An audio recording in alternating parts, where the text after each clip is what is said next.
Alors, il est 10 heures, peut-être attendre un tout petit peu que d'autres personnes se connectent. Euh, Ça monte un petit peu.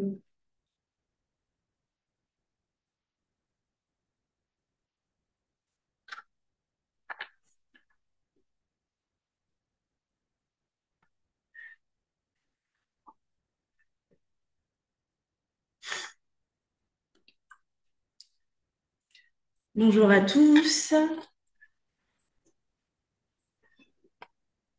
Alors, juste pour information, le chat est désactivé, je vais le redire tout à l'heure. Donc, si vous avez des questions, il va falloir utiliser l'onglet questions-réponses. On attend une minute tant que d'autres personnes se connectent et on va pouvoir démarrer.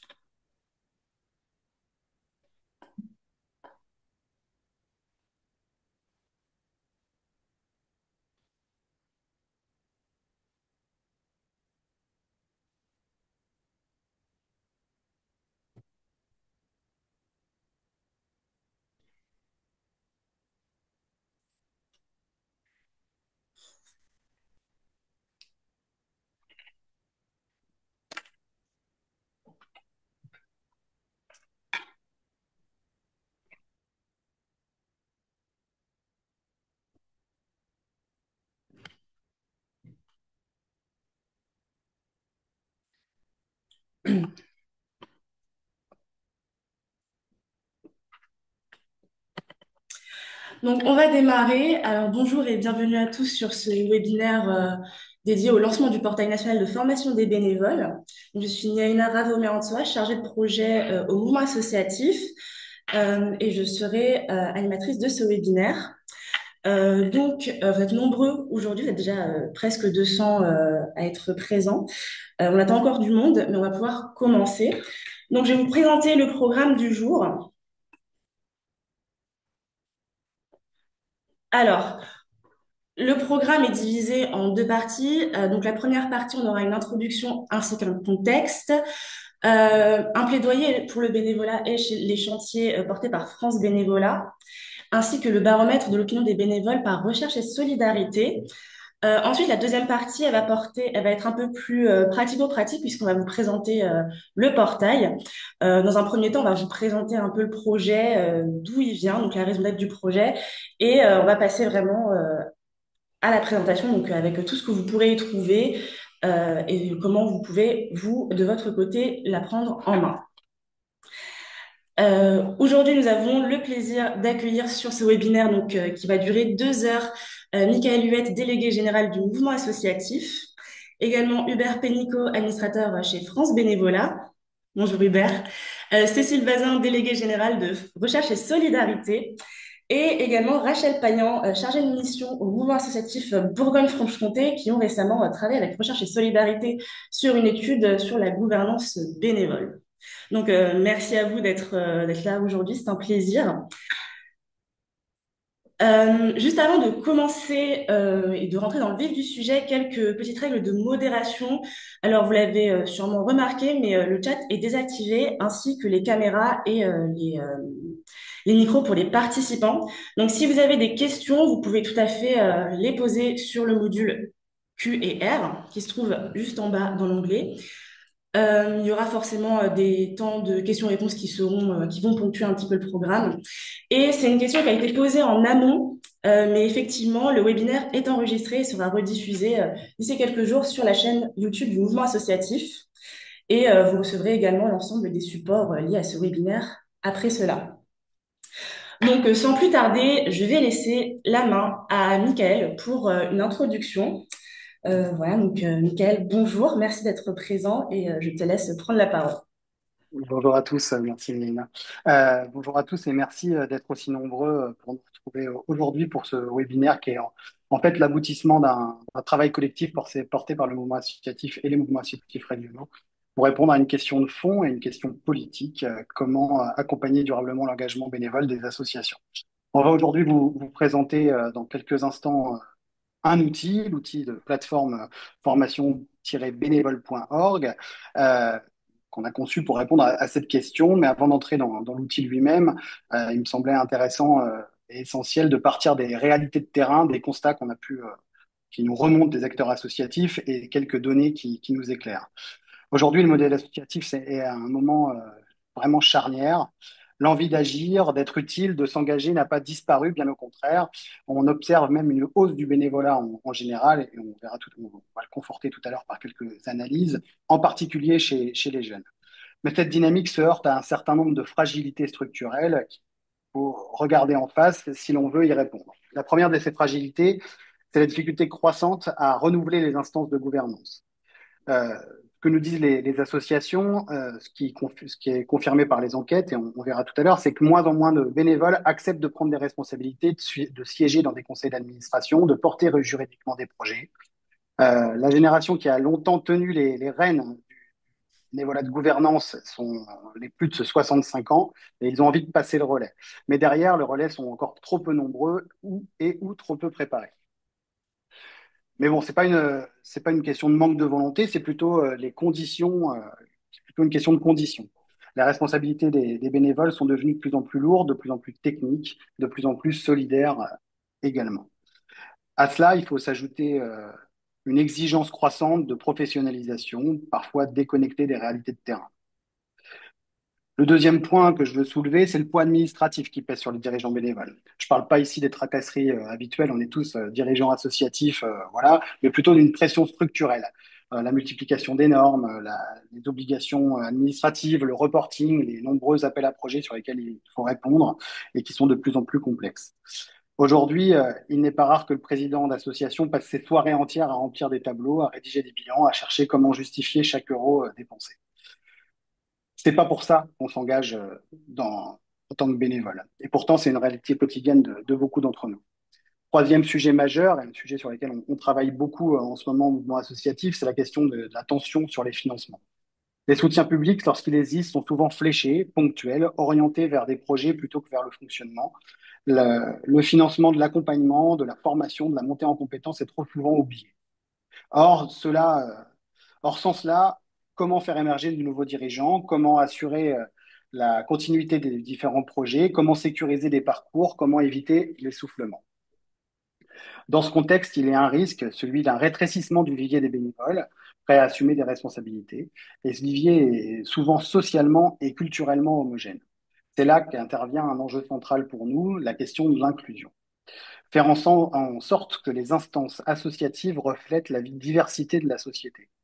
Pour nous, c'est fondamental. Mais pour cela, il faut lever des freins, créer des passerelles, reconnaître des compétences informelles, accompagner les premiers pas. Trop de personnes ne se sentent pas légitimes à s'engager dans la gouvernance d'une association. Trop de parcours sont interrompus faute d'appui ou de valorisation. Mais ce n'est pas une fatalité. C'est là que l'enjeu de formation devient un levier essentiel. Former, ce n'est pas simplement transmettre un savoir technique, c'est reconnaître l'engagement des personnes, c'est reconnaître l'engagement comme une compétence, c'est sécuriser la prise de responsabilité, c'est encourager la montée en confiance. C'est aussi un moyen très concret de démocratiser l'accès à la gouvernance d'une structure, d'élargir les cercles, de faire place à de nouveaux profils, à de nouvelles énergies. C'est à partir de toutes ces convictions, de cette conviction principale, qu'on a imaginé, avec les mouvements associatifs régionaux, la plateforme formation-bénévole.org, pour rendre l'offre de formation plus lisible, plus accessible, plus connectée aux besoins réels des bénévoles et des associations. Pour qu'un président d'une association rurale, un trésorier d'une asso de quartier, un bénévole qui souhaite s'impliquer davantage puisse facilement trouver des formations, des ressources, un appui en complément du réseau d'appui qui est Guidasso, pour qu'ils sachent qu'ils ne sont pas seuls. Ce portail, nous allons vous le présenter dans la seconde partie du webinaire. Mais avant cela, il nous a paru important de poser le cadre à travers différentes prises de parole, notamment celle d'Hubert et de Cécile. Hubert, qui est administrateur de France Bénévolat, qui reviendra sur le plaidoyer de France Bénévolat, ainsi qu'un chantier autour du désir de prendre des responsabilités dans les associations aujourd'hui. Enfin, en tout cas, je l'ai appelé comme ça. Puis, on écoutera Cécile, déléguée générale de recherche et solidarité, qui partagera les enseignements du baromètre d'opinion des bénévoles en 2024.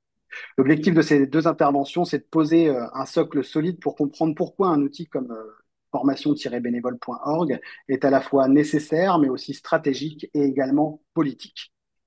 Merci encore à toutes et tous pour votre participation ce matin et je laisse sans plus attendre la parole à Hubert. Merci, Michael. Bonjour à toutes et tous. Nico, je ne suis plus administrateur de France Bénévolat, et je reste très impliqué et je présente France Bénévolat au mouvement associatif. À ce titre-là, euh, euh, dans l'invitation que vous aviez reçue, hein, on avait idée de vous présenter le, le baromètre France Bénévolat 2025. Hein, c'est notre sixième édition. Et puis, bonne nouvelle, ce baromètre existe et on l'a bien renforcé et vous en aurez bientôt les résultats. Pourquoi? Parce que la semaine dernière, notre Assemblée générale a acté l'idée d'en faire une présentation publique qui sera le 29 avril. Et donc, actuellement, il est sous embargo. Et donc, je ne peux rien vous en dire, même si j'ai quelques éléments dans la tête. Ceci étant dit, ceci étant dit, les travaux qu'on mène à France Bénévolat viennent éclairer sous d'autres angles qu'a déjà ouvert un petit peu Michael, cette question autour de la formation. Et je voudrais partager avec vous assez rapidement un travail que nous avons ouvert à la commission interassociative de France Bénévolat, hein, qui réunit 35 plus ou moins grandes associations nationales qui réfléchissent sur les questions d'engagement. Et le sujet sur lequel assez unanimement, nous nous sommes mis d'accord là pour les années qui sont en cours, et une problématique qu'a évoquée Michael, qui est la question de la prise de responsabilité dans les associations. Alors, je donne deux, trois éléments de contexte, hein, et vraiment des choses extrêmement partagées, hein, par les associations que l'on réunit. Premier élément de contexte, c'est que, Michael le précisait, c'est que euh, il n'y a pas forcément une désaffection sur la question de la prise de responsabilité Pardon, Hubert, est-ce que en tu peux termes te d'envie. rapprocher de ton micro? Hubert, est-ce que tu Est-ce peux que te c'est mieux comme rapprocher de ça? ton micro? On a quelques participants. Oui, c'est mieux, je pense. Voilà. Oui, donc je le disais que sur la question de la prise de responsabilité, ce qu'on observe et toutes les études qui sont faites montrent bien que il n'y a pas une désaffection en termes d'envie de s'engager et notamment de prendre des responsabilités. En revanche, là où il y a la désaffection, c'est le passage à l'action. Et pour faire rapide d'une formule, beaucoup de bénévoles, notamment des jeunes, nous disent, moi, je suis prêt à prendre des responsabilités, mais en fait, pas chez vous. Dit autrement, pas dans votre mode d'organisation, pas dans la façon dont effectivement vous proposez aux uns et aux autres de s'impliquer et de prendre des responsabilités. Voilà, donc ça, c'est un constat assez fort, hein, qu'on a pu partager au sein de cette commission interassociative, qui fait que quand on a commencé à ouvrir nos travaux, on s'est dit comment donner envie aux personnes de prendre responsabilité. Et très vite, on s'est dit, le problème, il n'est pas forcément du côté de nos bénévoles. Le problème, il est peut-être d'abord, avant tout, de notre côté, à nous, dans nos organisations. Et du coup, le sujet aujourd'hui que nous travaillons, euh, il est sous cette interpellation que l'on veut partager aux associations, qui est la suivante, c'est notre association donne-t-elle envie aux bénévoles d'y prendre des responsabilités? Et donc, vous voyez, avait dans notre cheminement un petit peu inversé la charge en se disant, le sujet, il est de notre côté, hein, et il faut qu'on crée les conditions pour que, effectivement, des bénévoles aient envie de prendre des responsabilités, qu'ils puissent pleinement s'impliquer, qu'ils y trouvent plaisir, qu'ils puissent être extrêmement contributifs. Voilà. Et donc, on s'aperçoit que le sujet est très important, hein, qu'il touche, Michael le précisait, bien sûr, la question du renouvellement des instances, mais il touche dans de plus en plus d'associations toutes les responsabilités à tous les niveaux, hein, que ce soit être responsable d'une équipe, responsable d'un projet, etc. Voilà, donc ça, c'est pour vous donner un petit peu le contexte sur lequel on a travaillé.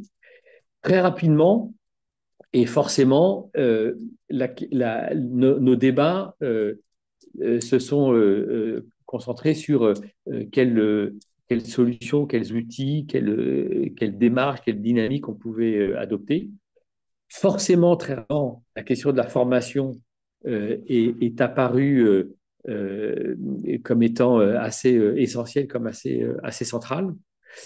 Et forcément, comme on s'est dit qu'il fallait interroger nos pratiques, eh bien, on se dit qu'il faut aussi interroger notre façon de faire de la formation.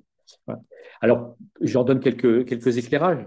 Le premier, c'est que bien souvent, la formation, quand on la conçoit centrée sur la personne, pour que la personne puisse monter en compétence, pour qu'elle puisse exercer les responsabilités, les fonctions qui lui sont confiées, donc des approches très centrées sur la personne. Et en fait, les réflexions que l'on a dans nos travaux nous font dire que ce qui nous semble important dans cette dynamique de prise de responsabilité, c'est dans tous les champs que l'on travaille, et en particulier la formation, c'est qu'on articule trois éléments essentiels. Le premier, qui est la question de l'adhésion à un projet commun et la capacité que l'on renforce dans nos organisations à ce que le projet soit un peu premier, soit un petit peu central. Alors, on parle bien sûr du projet associatif et puis toutes les dynamiques de projets qui mobilisent les uns les autres. La deuxième dimension, c'est la question du collectif.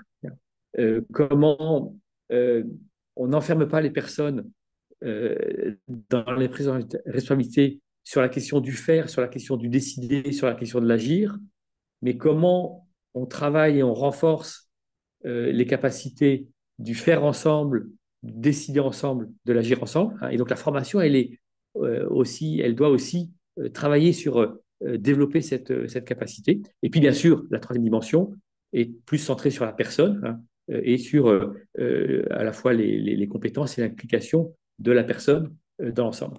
Voilà, et donc, tout notre propos est de dire, eh bien, il faut renforcer ce triptyque, et la formation doit accompagner le renforcement de ce triptyque. Ce faisant, eh bien, les travaux que l'on doit conduire collectivement dans le monde associatif et certainement dans beaucoup d'associations, c'est comment, à travers ce triptyque, on bouge aussi un peu nos modes d'organisation, parce qu'on voit bien qu'on a aujourd'hui beaucoup de modes d'organisation qui sont beaucoup trop verticaux, qui sont beaucoup trop procéduriers et qui ne mettent pas en action les points que j'évoquais tout à l'heure. Et puis, ce faisant, c'est aussi comment on fait bouger nos modes de formation pour qu'ils soient en cohérence. Alors, j'en donne deux, trois pistes. La première piste, elle est aussi en phase avec ça, c'est autour de l'idée de se former ensemble. Et c'est comment on a des processus qui soient apprenants d'une façon générale, en particulier dans des actions de formation, mais qui soient apprenants d'une façon générale, et comment on considère aussi la question de la transmission entre les pairs, hein, dont on sait que les logiques de transmission entre pairs sont des approches qui sont très efficaces en termes de formation. Et donc, on voit que à côté des actions de formation un peu classiques, dans beaucoup d'associations se développent des logiques de mentorat, de parrainage, de tutorat, qui viennent compléter ces processus de formation et qui ont aussi l'intérêt et l'avantage à travers ça de porter le triptyque que j'évoquais tout à l'heure, hein, le projet, le collectif et l'individu. Donc ça, c'est une dimension importante sur laquelle on porte nos travaux, hein, de sorte à ce que la formation soit plus à l'image de ce triptyque, que la formation vienne aussi interroger vers la conformation notre organisation euh, parce que quand on fait de l'ingénierie de formation, forcément, on est amené à rentrer dans la compréhension de nos organisations, de la façon dont on fonctionne, dont on mobilise, etc. Et puis sur cette idée de se former ensemble, dans beaucoup d'associations, enfin en tout cas dans les associations qui sont également employeuses, se pose une question importante qui est comment aussi on crée des espaces de formation qui associent tous les acteurs hein, et qui associent en particulier bénévoles et salariés, mais on peut aussi élargir. Hein. Aujourd'hui, euh, il y a une diversité de plus en plus grande d'acteurs dans les associations avec des personnes en médecine compétentes, des services civiques, etc. Et donc, comment on forme aussi l'ensemble des acteurs dans une logique de communauté. Voilà, ça, c'est quelques éléments que je voulais évoquer qui font l'objet de nos travaux. Et puis, pour terminer, vous dire qu'également à France Bénévolat, on travaille sur cette logique de plaidoyer qu'évoquait Michael tout à l'heure. Et donc, notre Assemblée générale, là, il y a donc tout juste 10 jours, parce que décidément, on travaille beaucoup à France Bénévolat, a validé un plaidoyer pour le bénévolat, hein, donc qui est porté aussi par notre réseau interne France Bénévolat, puis et également l'ensemble des associations qui sont membres de France Bénévolat. Et donc, dans notre plaidoyer, on aborde effectivement cette question de la formation, et notamment sous l'angle du soutien de la puissance publique à la formation, notamment à travers le FDVA 1, dont on sait que les associations ont un peu fait bouger le FDVA 1 ces dernières années pour le passer à une logique pluriannuelle, hein, ce qui était déjà une avancée importante. Et on pense que notre plaidoyer porte aussi l'idée qu'il faut travailler à la diversification des modes de formation que j'évoquais tout à l'heure, hein, avoir des approches de formation plus agiles, moins dans des logiques un petit peu traditionnelles centrées sur les contenus, hein, mais plus centrées sur des logiques d'accompagnement, hein, cette logique de se former ensemble que j'évoquais tout à l'heure. Et puis, bien sûr, notre plaidoyer porte sur le renforcement des moyens qui sont dédiés au FDVA, et notamment avec le fait que la manne qui est constituée de l'affectation des comptes fermés d'associations qui n'existent plus ne soit pas fléchée exclusivement sur le FDVA2, mais viennent, comme c'était prévu initialement, abonder le FDVA 1, hein, qui n'a pas bougé, même un petit peu baissé depuis 10-15 ans. Hein. Et donc là, il y a une attente forte que on renforce et on utilise ce levier qui a été l'objet de longues discussions portées par le mouvement associatif. Voilà, rapidement ce que je voulais partager avec vous hein, sur ces enjeux et sur des questions qui sont travaillées à France Bénévolat à travers hein, ce travail de partenarial entre associations. Merci beaucoup Hubert pour ton intervention et merci également Michael pour l'introduction. Euh, Merci pour ces informations très très intéressantes du coup sur la formation qui est un peu le sujet aussi du jour. Euh, on avait prévu un temps de questions-réponses. Pour ceux qui n'étaient pas présents lors de l'introduction, je vous rappelle que vous pouvez poser vos questions poser vos questions pardon, dans l'onglet Q&R qui se trouve juste en bas puisque le chat est désactivé. Donc je laisse du coup mes collègues Adèle et Théo pour les questions s'il y en a. Oui, bonjour à toutes et tous. Alors, ton propos était assez clair, Hubert. Il y a pas tant de questions que ça, mais dans tous les cas, si tu peux rester un petit peu avec nous, peut-être que les gens vont vouloir poser des questions après la présentation de Cécile, qui sera juste après. Et donc, du coup, on aura un autre temps de questions-réponses. On a simplement eu un partage de ressources de C. Arnoux dans le chat qui expliquait que le service vie associative du Conseil départemental de Haute-Garonne a créé un catalogue de formation, aussi de dispositifs d'accompagnement à destination des bénévoles et des dirigeants associatifs. Et du coup, à partager, voilà, vous pourrez aller voir directement dans le chat les différents liens qui renvoient vers ces ressources. Euh, pendant que je parlais, il y a quelques questions qui sont arrivées, donc je vais quand même te les poser, Hubert, à brûle pour point. Peut-être une première question de Sophie Caldagues qui nous disait, pourrons-nous avoir accès à ce fameux plaidoyer sur le bénévolat que tu évoquais? Oui, oui, tout à fait, hein. Donc, on a eu un processus d'élaboration de ce plaidoyer. Il est maintenant validé par l'Assemblée générale. Et donc, on va rentrer dans la phase de diffusion, hein. Et donc, on vous invite à être attentif. Et puis, où que vous soyez, si jamais vous ne voyez pas passer ici ou là, c'est l'occasion de prendre attache avec le centre départemental de France Bénévolat près de chez vous, ou bien de nous contacter au niveau national. En tout cas, effectivement, il va être rendu public là, très, très bientôt.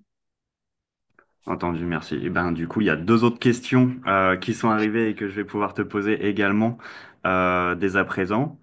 Sophie qui précisait aussi sa question, est-il pertinent d'associer le conseil d'administration d'une asso lors de la formation des bénévoles? Et elle précisait aussi comment allier finalement la stratégie politique de l'association, le projet associatif et les actions locales concrètes. Hmm. Voilà, et une autre question peut-être que je te pose dès à présent de Anne-Lo qui était comment financer la formation d'accompagnement alors que nous manquons de moyens? Voilà, grande question. Ouais. Si tu peux apporter des Alors, éléments de... ouais. Merci pour ces questions. La première question là, qui porte sur la façon d'associer les administrateurs. Alors, c'est central dans un premier temps parce que les administrateurs, pardon, doivent eux-mêmes être dans des logiques de formation. Et donc, les associations ont un devoir de s'assurer à leur formation. Et puis après, ça s'inscrit dans ce que je disais tout à l'heure, hein, sur cette idée que l'on développe assez fortement, qui est cette idée de se former ensemble.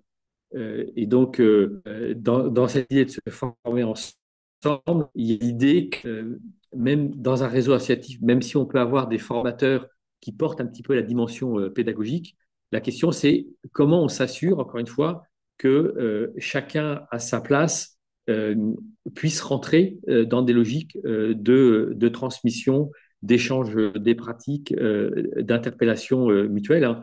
C'est un peu les approches d'organisation apprenante, hein. Et donc, forcément, les administrateurs doivent prendre leur part dans cette approche, hein. Pas forcément en tant que formateur à proprement parler, hein, dans cette logique de posture pédagogique, mais en tout cas, dans cette dimension, hein, encore une fois, d'organisation apprenante, hein, où on comprend bien assez rapidement que chacun peut apporter, hein, et que la question de la relation entre pairs est souvent centrale. En tout cas, dans nos travaux, nous, on la pousse assez fortement, hein, cette logique de relation entre pairs dans la transmission. Voilà. Et puis après, il y avait une question sur la problématique du financement. Alors, dans nos travaux, on a une démarche aussi d'interpellation des dirigeants des associations qui bien souvent, dont on se rend compte que bien souvent, ils ne sont pas trop au fait des problématiques autour des questions d'engagement. Et donc, on a produit un document euh, qui a vocation à interpeller justement les dirigeants, aussi bien les dirigeants bénévoles, les administrateurs, que les dirigeants salariés, pour les interpeller sur cette question de la prise de responsabilité.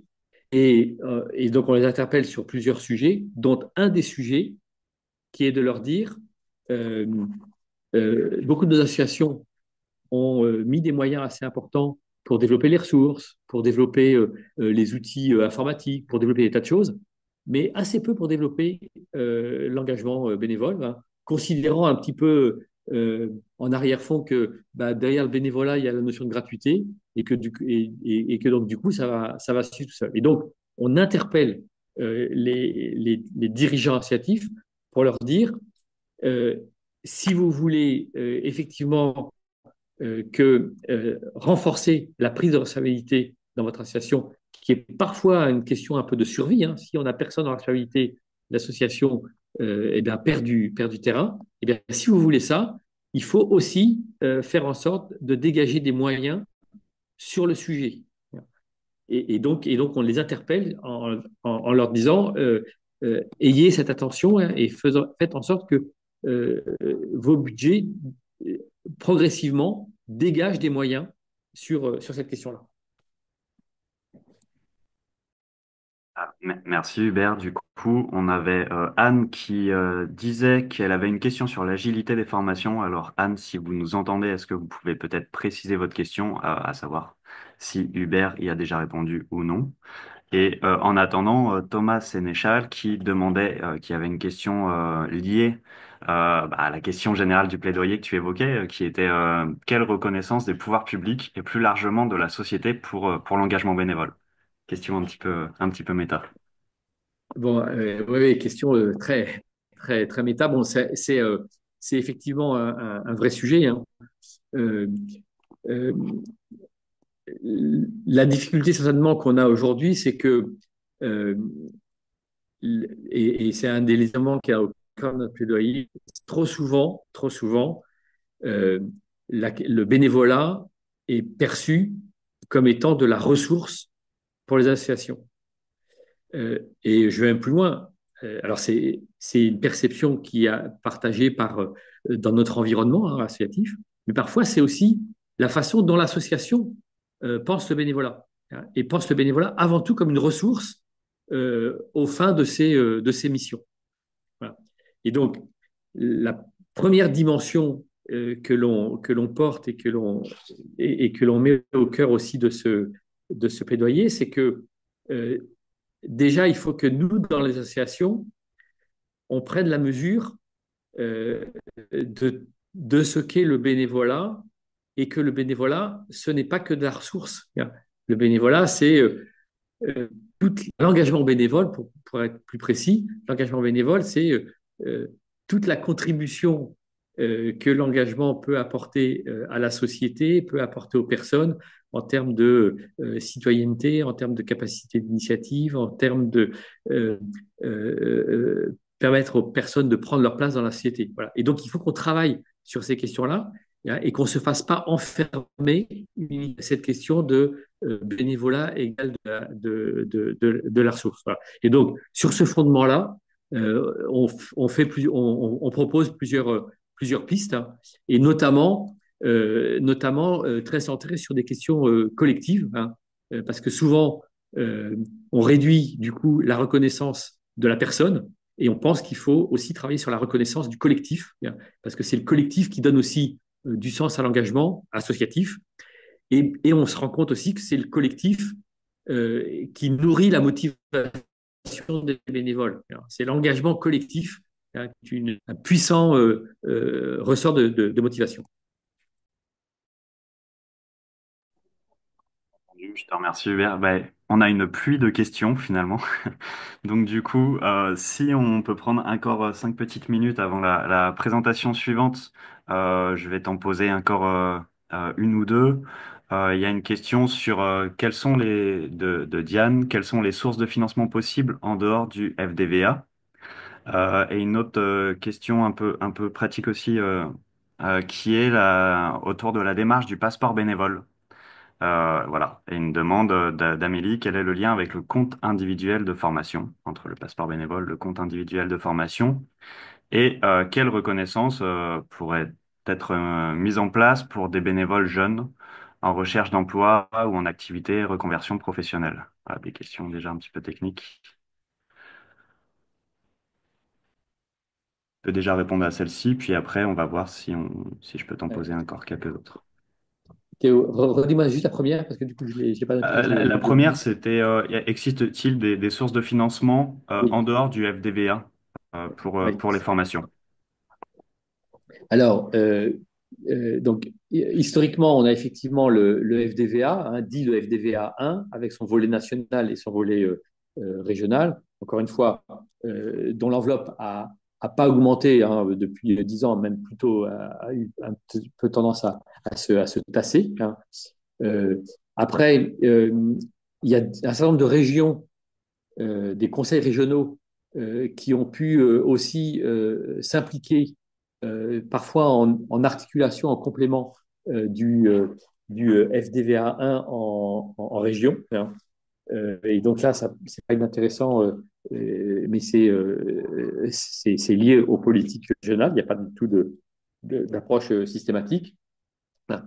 Une fois qu'on a dit ça, il y a assez peu d'autres modes de financement, en tout cas pour financer l'effort de formation de l'association. Après, il y a des dispositifs qui sont des dispositifs individuels, hein, et qui permettent effectivement de mobiliser. Mais là, c'est renvoyé à la personne. Donc, le dispositif le plus récent, c'est le compte engagement citoyen, euh, donc le CEC, hein, qui est une reconnaissance du bénévolat à travers l'octroi d'un droit à la formation pour les personnes dans la gouvernance associative ou qui encadrent d'autres bénévoles, et qui est une petite contribution financière de 240 euros par personne qui vient abonder le CPF. Donc, vous voyez, euh, c'est assez faible en termes de contribution. Ça passe par le CPF, donc c'est du coup forcément un petit peu compliqué. Et donc, euh, ça aurait pu être une voie dans les modalités d'application. C'est pas une voie qui permet de contribuer au financement de la formation, ou de façon extrêmement marginale. Voilà. Et donc, du coup, la question que nous on pose, hein, c'est aussi aux associations en disant il faut travailler au développement de ressources en interne pour faire en sorte de mettre un peu de moyens.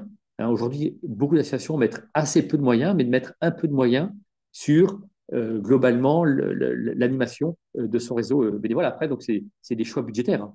Et c'est comment effectivement on a ce souci avec, encore une fois, je le répète, le fait que dans beaucoup d'associations, euh, on associe bénévolat à gratuité, hein, et donc, du coup, c'est un non-sujet dans le budget. Voilà. Donc, on interpelle aussi sur le fait de le mettre, cette question du développement du bénévolat et de la formation, de l'inscrire dans le budget de l'association. Voilà. Euh, euh, j'ai donné. Alors après, donc, il y avait des questions autour de la valorisation des compétences, hein. Donc, j'ai évoqué le CEC, qui est un mode de valorisation, hein, centré sur la formation, donc forcément centré sur la euh, et puis, vous posez la question en bénévole, donc j'en dis deux mots. C'est une démarche qui a été créée par France Bénévolat il y a maintenant une bonne quinzaine d'années, qui offre la possibilité aux bénévoles qui le souhaitent, hein, c'est vraiment une démarche individuelle, et bien, de se doter d'un outil assez simple qui permet à chacun de tracer à la fois son parcours d'engagement bénévole, euh, les formations qu'il a pu suivre, hein, donc d'en avoir un suivi et une trace qui soit pérenne. Et l'intérêt de ce passeport, c'est que il est reconnu par les différents espaces de formation, hein, que ce soit France Travail, le ministère de l'Éducation nationale, l'AFPA, etc. Et que donc, du coup, il est une façon un peu officielle de mettre en avant son parcours, hein. Et puis, il est conçu de telle manière à ce que, à travers ce que j'ai fait dans l'association, à travers mes formations, il y a un petit travail qui ouvre la personne à l'identification des compétences acquises que je vais après pouvoir valoriser dans un CV, dans un parcours, etc. Voilà. Et donc, du coup, ce passeport a son intérêt. Euh, Nous, on le promeut d'une façon générale, et on le promeut en particulier pour des personnes qui voient à travers le bénévolat une façon aussi de s'émanciper, hein. Euh, je pense aux jeunes décrocheurs, hein. On travaille beaucoup avec les missions locales.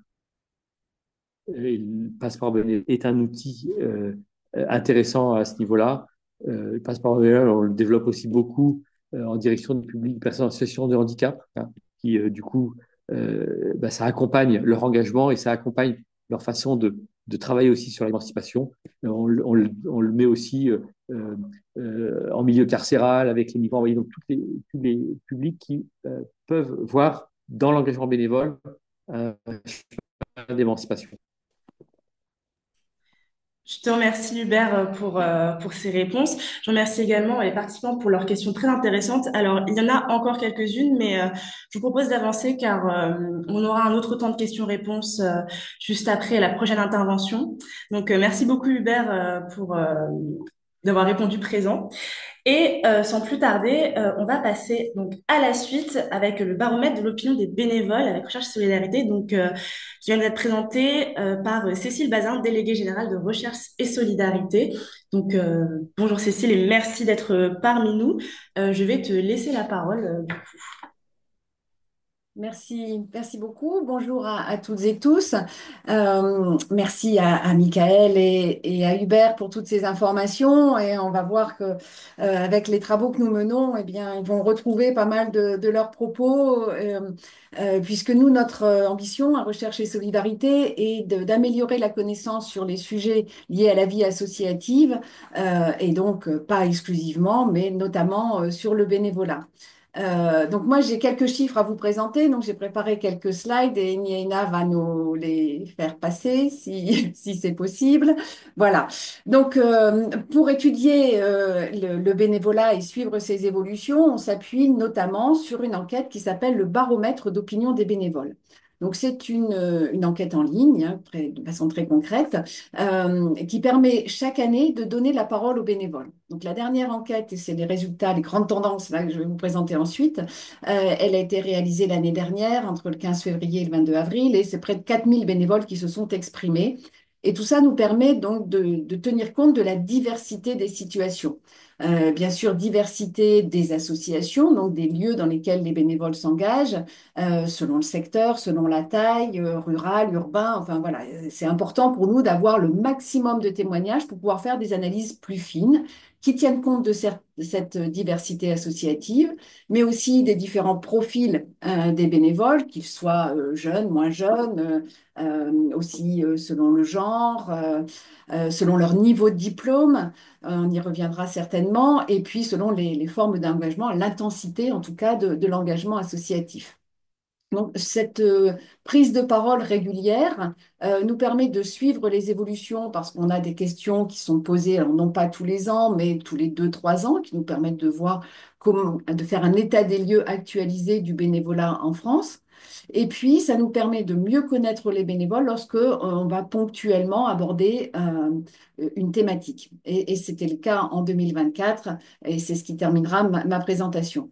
Donc, cette prise de parole de plusieurs milliers de bénévoles chaque année ben, nous permet de donner une image objective du bénévolat, de déconstruire certains préjugés, parler de la prise de responsabilité, ça peut être aussi sur l'engagement des jeunes, même si avec le temps on finit par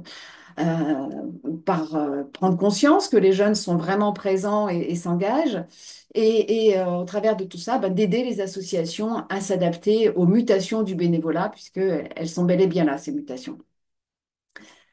Donc la première question que l'on peut poser aux bénévoles, c'est quelles sont les raisons de votre engagement bénévole? Donc, dans ces résultats, qui sont donc des résultats d'ensemble, hein, ce sont les grandes tendances. Si vous voulez des informations plus précises, par exemple par secteur d'activité ou même de l'ensemble des résultats, vous les trouverez sur notre site, donc recherche-solidarité.org, dans la rubrique thématique bénévolat. Donc, à cette question des raisons de l'engagement, c'est important d'avoir conscience qu'il y a des motivations pour ou avec les autres et aussi des motivations pour soi. Être utile et agir pour les autres, c'est quand même 85%, une motivation pour 85% des bénévoles. La cause défendue, 53%. Je reviens un peu là sur la diversité des situations, puisque cette cause défendue, elle va être bien plus souvent exprimée par les bénévoles qui agissent dans la défense des droits ou dans l'environnement que dans le sport. Mais en moyenne, c'est 53%. L'appartenance à une équipe, 31%. Et vous voyez à droite qu'il y a aussi des motivations personnelles. Et pour 42% des bénévoles, S'engager dans une association, eh bien, c'est une façon de contribuer à mon épanouissement personnel. Pour 23%, c'est une façon d'acquérir des compétences. Pour 17%, c'est la reconnaissance sociale et pour 14%, l'exercice de responsabilité. Là, un petit clin d'œil à Hubert et à Michael sur les compétences et la responsabilité. Ce qui est intéressant, et vous allez me dire, c'est heureux, mais quand on leur pose la question des satisfactions, eh bien, elles vont être bien en écho aux motivations, pardon. Donc, quelles sont vos principales motivations dans l'engagement? C'est avant tout être avec les autres. C'est la convivialité, c'est les échanges, pas de surprise. En deuxième point, c'est être dans l'action. Et être dans l'action, c'est par exemple pour 62% des bénévoles, c'est d'être efficace et d'être utile. C'est aussi le sentiment de changer les choses. Pour 44%, c'est faire progresser l'association. C'est pour certains le sentiment du devoir accompli. Donc c'est important pour eux, voilà, d'être dans l'action. Et puis, en écho aux motivations personnelles, ben, c'est aussi se réaliser. Pour 33% des bénévoles, eh bien, ils ont la satisfaction d'un épanouissement personnel. Pour 22%, c'est découvrir un univers jusque-là inconnu. C'est pour certains tester des solutions, innover. C'est aussi un peu de reconnaissance sociale et encore l'exercice de responsabilité. Donc, accéder à des responsabilités, c'est une source de satisfaction aussi. Elle est moins souvent exprimée, mais elle est aussi présente. Donc, pour faire avancer les choses, c'est bien de mettre en avant tout ce qui va bien, mais c'est aussi important, si ce n'est plus, de mettre en avant ce qui va moins bien et d'identifier les marges de progression. On leur demande donc quelles sont vos éventuelles déceptions. Donc, les trois premières déceptions, on le voit tout en haut du graphique, elles portent d'abord au nom de l'association. C'est d'abord le manque de moyens. Pour 39%, c'est le manque de moyens matériels ou financiers, et pour 36%, le manque de moyens humains. Et ce sont aussi les effets limités des actions menées par mon association. Donc, on retrouve là vraiment cette volonté d'être efficace, d'être utile, d'agir pour les autres, avec l'accent mis sur les moyens pour mener les actions. Il y a aussi des déceptions qui sont moins citées, hein, on voit 18% à 12%, mais auxquelles il faut attacher de l'importance parce que c'est le signe qu'il y a des situations mal vécues et qu'il y a des points de vigilance auxquels les associations doivent prêter attention. Pour 18% des bénévoles, c'est pas rien, ben, le fonctionnement de l'association est une source de déception. Pour 15%, c'est le manque de dynamisme et d'innovation de l'association. Pour 15% encore, sont les relations entre les bénévoles. Pour 13%, les relations avec les membres de l'association. Et puis pour 12%, eh bien, c'est le manque, hein, on peut le dire franchement, de manque de reconnaissance des bénévoles dans l'association. Donc, ce sont autant de points de vigilance, mais aussi de marge de progression euh, euh, auxquels il faut tenir compte. On a aussi posé une question, puis c'est une façon, à travers cette question, de vous montrer qu'on suit les évolutions, puisque vous avez là en bleu les résultats de 2024 et en gris les résultats de 2019. Bon, dans les 5 ans, la crise sanitaire est passée par là. Et cette question, en fait, elle nous permet de voir quel sens les bénévoles peuvent donner à leur engagement. Donc, selon vous, le terme bénévole fait avant tout référence à, eh bien, pour 58% des bénévoles, à un citoyen engagé et pour 41% à quelqu'un qui se veut acteur. Et entre 2024 et 2019, on voit que ce sont deux items qui progressent. Et donc, voilà, on est plus à la recherche de sens et d'action en 2024 qu'on pouvait l'être en 2019. En revanche, si on regarde les autres propositions, une personne ayant simplement le souci d'être utile, quelqu'un de dévoué qui a bon cœur, donc la générosité, plus bas vous verrez la passion, qui sont donc des items qui sont nettement, enfin, qui sont significativement en recul. Et sinon, eh bien, c'est intéressant aussi de voir que pour 26% des bénévoles, ben, s'engager, c'est être enthousiaste, être positif, c'est chercher à agir en équipe. Et puis on voit à la fin que le militant eh bien, progresse un peu aussi. Hein, ça va en lien avec cette volonté d'engagement, ce citoyen engagé qui, que représentent les 58% de bénévoles interrogés l'année dernière. Si on poursuit sur la présentation, quand on parlait tout à l'heure de déconstruire les préjugés, eh bien là, vous allez peut-être avoir quelques surprises, parce qu'on demande aux bénévoles, bon, quelles sont vos attentes pour demain? Eh bien, on a 20% des bénévoles qui, demain, voudraient donner plus de temps, alors qu'ils sont 14% à vouloir donner moins de temps. Et si on regarde à droite, c'est pareil pour les responsabilités. Et l'écart est même plus important. 16% voudraient prendre plus de responsabilités, quand ils sont 6% à vouloir prendre moins de responsabilités. Ça rejoint ce que disait Hubert tout à l'heure, et là, on l'objective vraiment. Hein. Il y a 10 points d'écart. Alors, les responsabilités, elles sont entendues au sens large. C'est pas forcément faire partie de la gouvernance, hein. C'est prendre des responsabilités.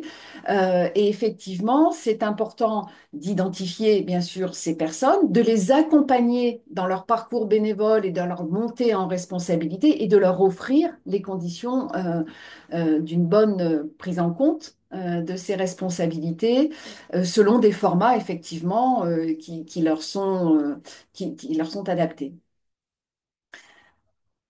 Si on poursuit avec voilà, les deux dernières slides, en fait, ça fait beaucoup de chiffres, hein, je suis désolée, mais ça permet vraiment d'objectiver des choses qu'on peut sentir ou pas, hein, et du coup de proposer des actions qui vont davantage coller à la situation d'aujourd'hui.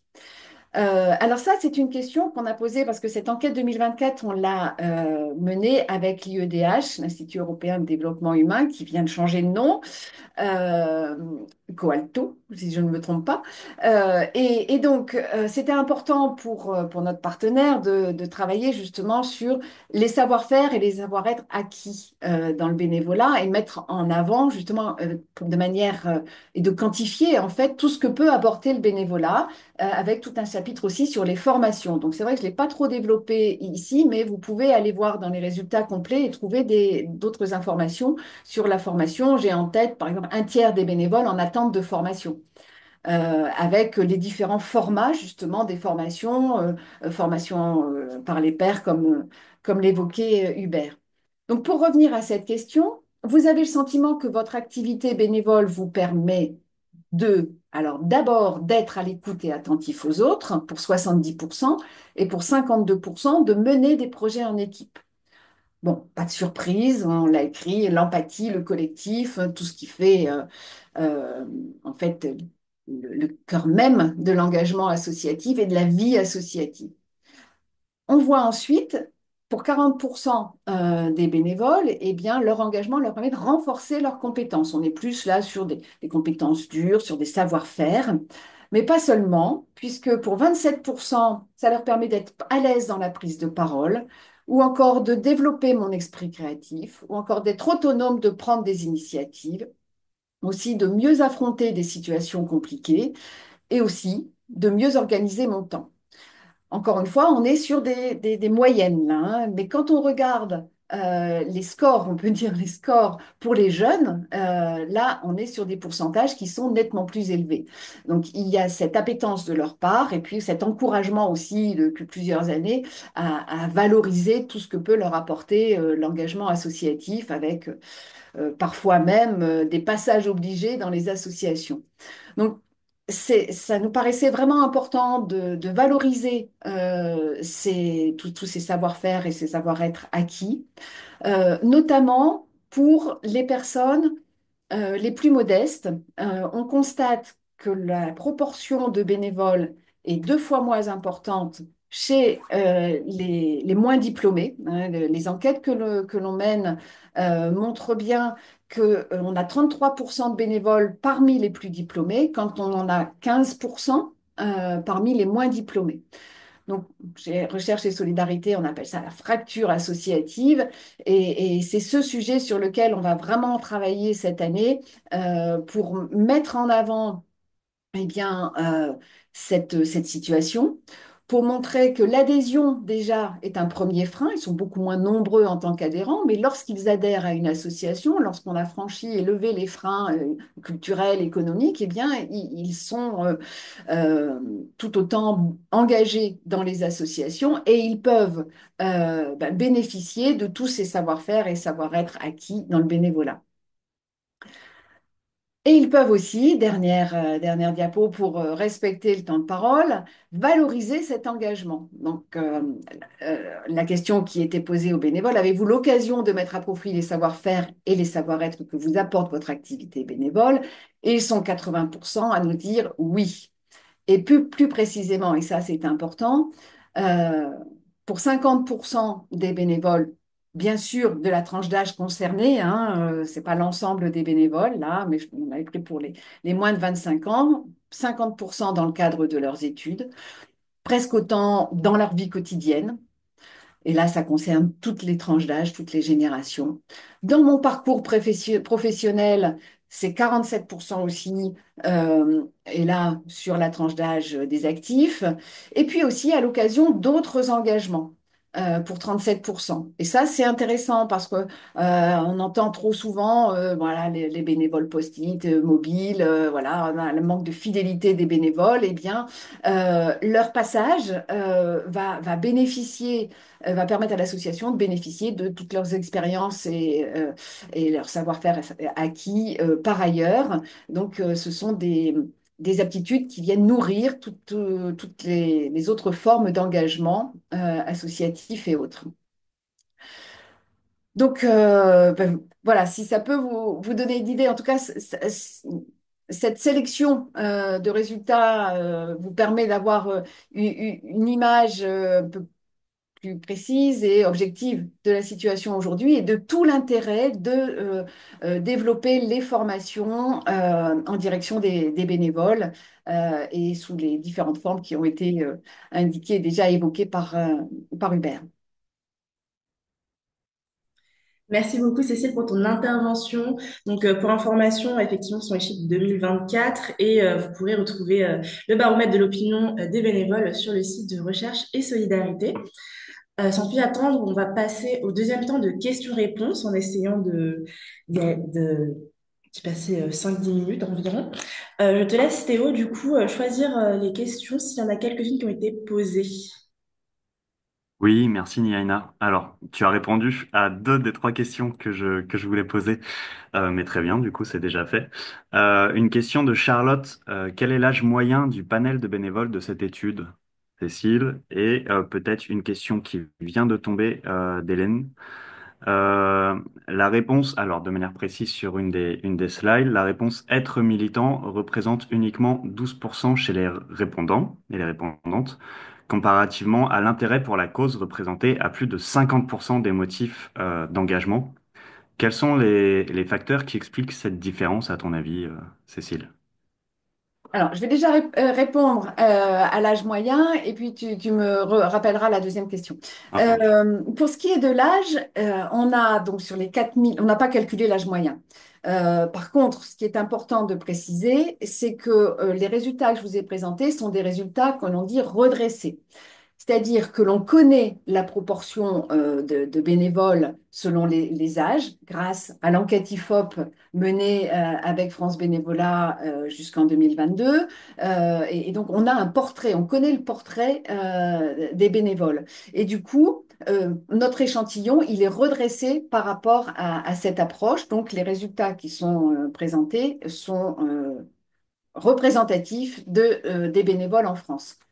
Sur les générations et sur les âges, ce qui est important, parce que les réponses sont effectivement sur certaines questions très différentes d'une génération à l'autre, que ce soit les motivations, que ce soit les attentes ou même ben voilà, satisfaction, déception.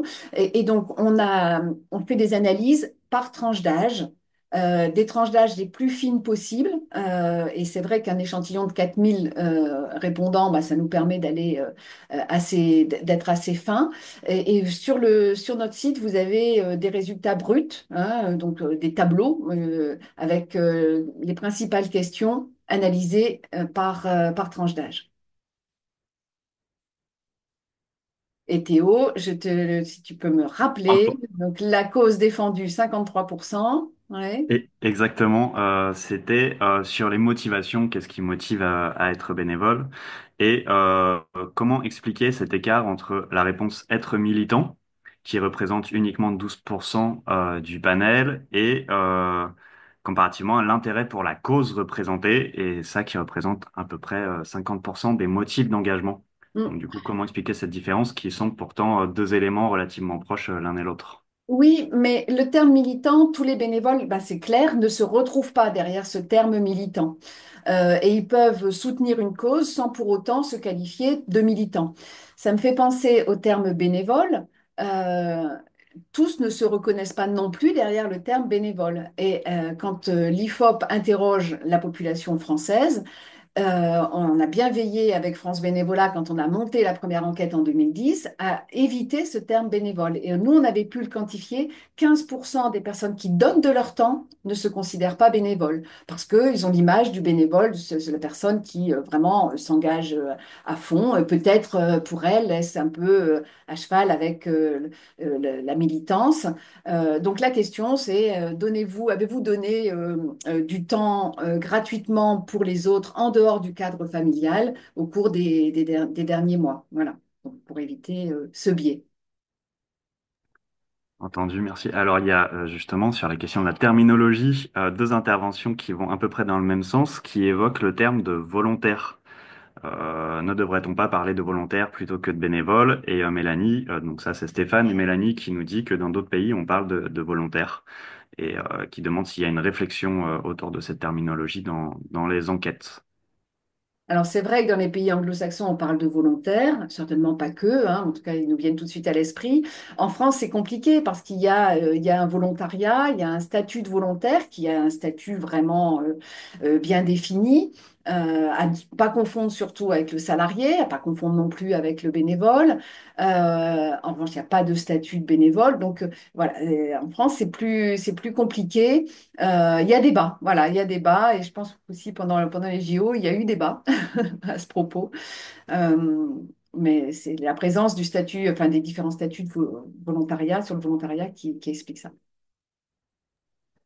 Alors, si on a encore quelques minutes pour les questions, il y a une question de Loïc, déjà bah, qui te remercie Cécile, qui dit que cette enquête est passionnante, qui est salarié au Secours catholique et qui constate que beaucoup de personnes qu'ils accompagnent s'engagent auprès de son association. Et donc du coup, il demande une précision en fait sur ton propos. Est-ce que les résultats de l'enquête nous amènent bien à penser que les personnes sont moins engagées à cause des différents freins, notamment financiers, et qu'elles veulent plus de formation en prise de parole en public?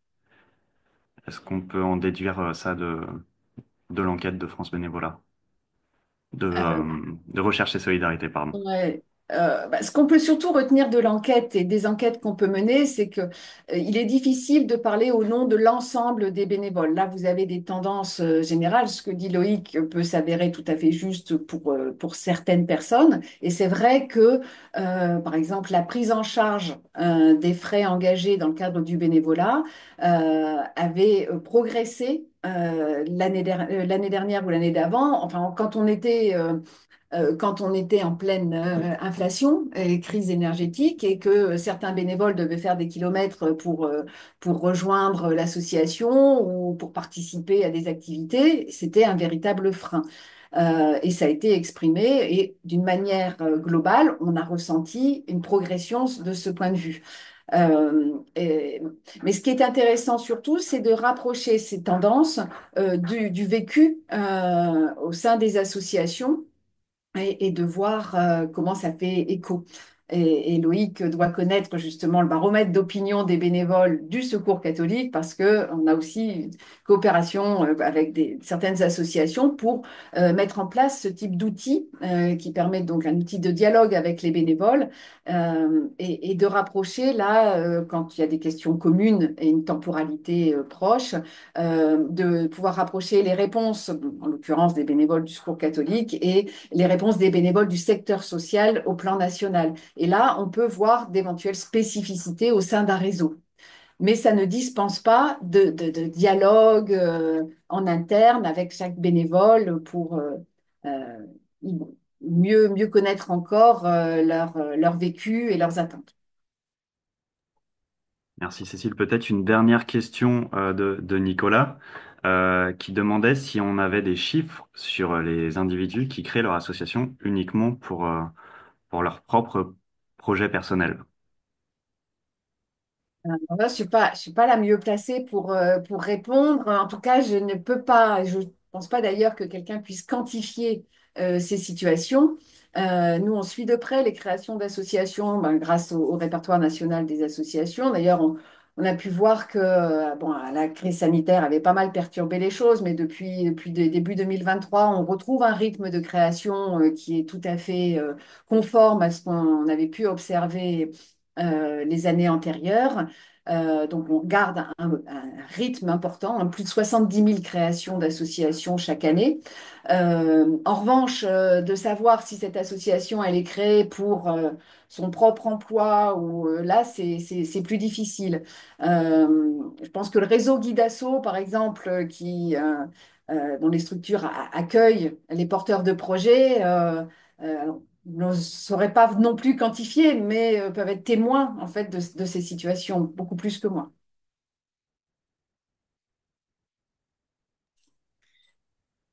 Merci à toi, Niaina. Je te repasse peut-être la parole. Oui, absolument. Merci beaucoup, Cécile, pour ces réponses apportées et merci également aux participants pour leurs questions, toutes très intéressantes. On va pouvoir passer à la deuxième partie du webinaire. Encore merci à nos trois intervenants pour ces données très intéressantes. Donc, la deuxième partie du webinaire, comme je l'avais dit, va tourner autour du portail national de formation qui est le sujet principal de ce webinaire. Et du coup, j'invite ma collègue Adèle Cross, responsable animation et développement du réseau Mouvement Associatif, à nous rejoindre pour nous parler justement de la raison d'être de ce projet. Donc, Adèle, je te laisse la parole. Merci beaucoup et bonjour à toutes et tous. Vous m'entendez? C'est bon? Ouais.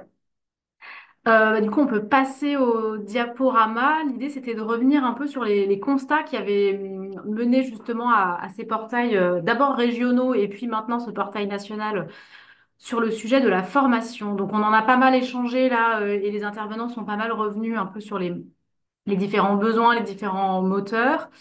Pour résumer, nous, ce qu'on observait, c'était effectivement un besoin largement partagé par les associations de renouvellement des bénévoles, notamment dans les instances dirigeantes des associations. Un contexte aussi de mutation sociétale qui transforme les manières dont les personnes s'engagent. Ça a été pas mal abordé, je reviendrai pas dessus, par Hubert Pénicaud en amont de mon intervention. Une augmentation aussi des contrôles et des responsabilités qui pèsent sur les dirigeants bénévoles, qui sont, certains l'ont partagé avec nous dans l'onglet questions-réponses, mais qui sont de plus en plus soumis à la multiplicité d'appels à projets auxquels il faut répondre pour pouvoir financer ces actions et équilibrer ses comptes. Responsabilités juridiques aussi, qui sont de plus en plus fortes et donc qui peuvent venir un peu gréver les motivations de s'engager dans une association bénévolement. On constate aussi plus largement, et ça c'est plutôt un constat qui avait été fait à l'origine par les mouvements associatifs en région, un manque de visibilité sur l'offre de formation disponible. Je suis bénévole, j'ai envie de me former. Qu'est-ce que je peux, à quoi je peux m'inscrire? Le fait que toutes les associations aussi ne peuvent pas nécessairement organiser de la formation. Pour le faire, il faut du temps, des moyens humains, avoir un budget dédié, peut-être solliciter justement des financements, on en a parlé précédemment. Et puis, quand on organise une formation, c'est pas toujours évident de remplir sa session. On peut avoir des bénévoles inscrits, mais pas forcément suffisamment. Donc, en partant de ces constats, ont émergé, pardon, plusieurs éléments. Tout d'abord, l'objectif de faciliter l'accès à la formation et d'encourager plus largement le développement de la vie associative localement, puisque l'idée, c'est de se dire que des bénévoles formés seront mieux outillés pour s'engager et pour développer les actions de l'association. Plus concrètement, l'idée qu'on va voir ici sur cette question de la formation, c'est comment on a pu proposer en région des formations gratuites, ça c'est important, ou en tout cas faiblement payantes, ça dépend aussi parfois des situations régionales et des modalités régionales, mais aussi des formations collectives. L'idée c'était de pouvoir faire de la formation entre pairs, entre bénévoles. Et donc en région, il va se développer, pour résumer, deux grands types de projets soit des programmes de formation régionaux à destination des bénévoles, en lien souvent avec le conseil régional ou les services déconcentrés de l'État, ou parfois les deux, ou des portails régionaux de formation, justement pour recenser quelles sont les associations, les services déconcentrés de l'État ou les collectivités qui proposent de la formation et pour lequel il y a de la place pour venir s'inscrire sur les sessions. Ces projets-là, nous, on en a ensuite accompagné à la demande des régions l'essaimage dans la plupart des régions hexagonales et dans certains DROM, certains départements et régions d'outre-mer. On y reviendra un peu après. Et l'idée maintenant, c'est d'avoir un portail national qui puisse valoriser l'offre de formation existante. Alors, peut-être avant de passer au vif du sujet, puisque j'imagine que voilà, c'est un peu aussi pour ça que c'est devenu, redire quand même quel est l'intérêt, selon nous, en tout cas ce qu'on a identifié comme intérêt à se former pour les bénévoles. Déjà, on considère au mouvement associatif, et puis plus largement, hein, que la formation est un levier d'engagement. Accéder à l'information sur l'engagement, c'est important.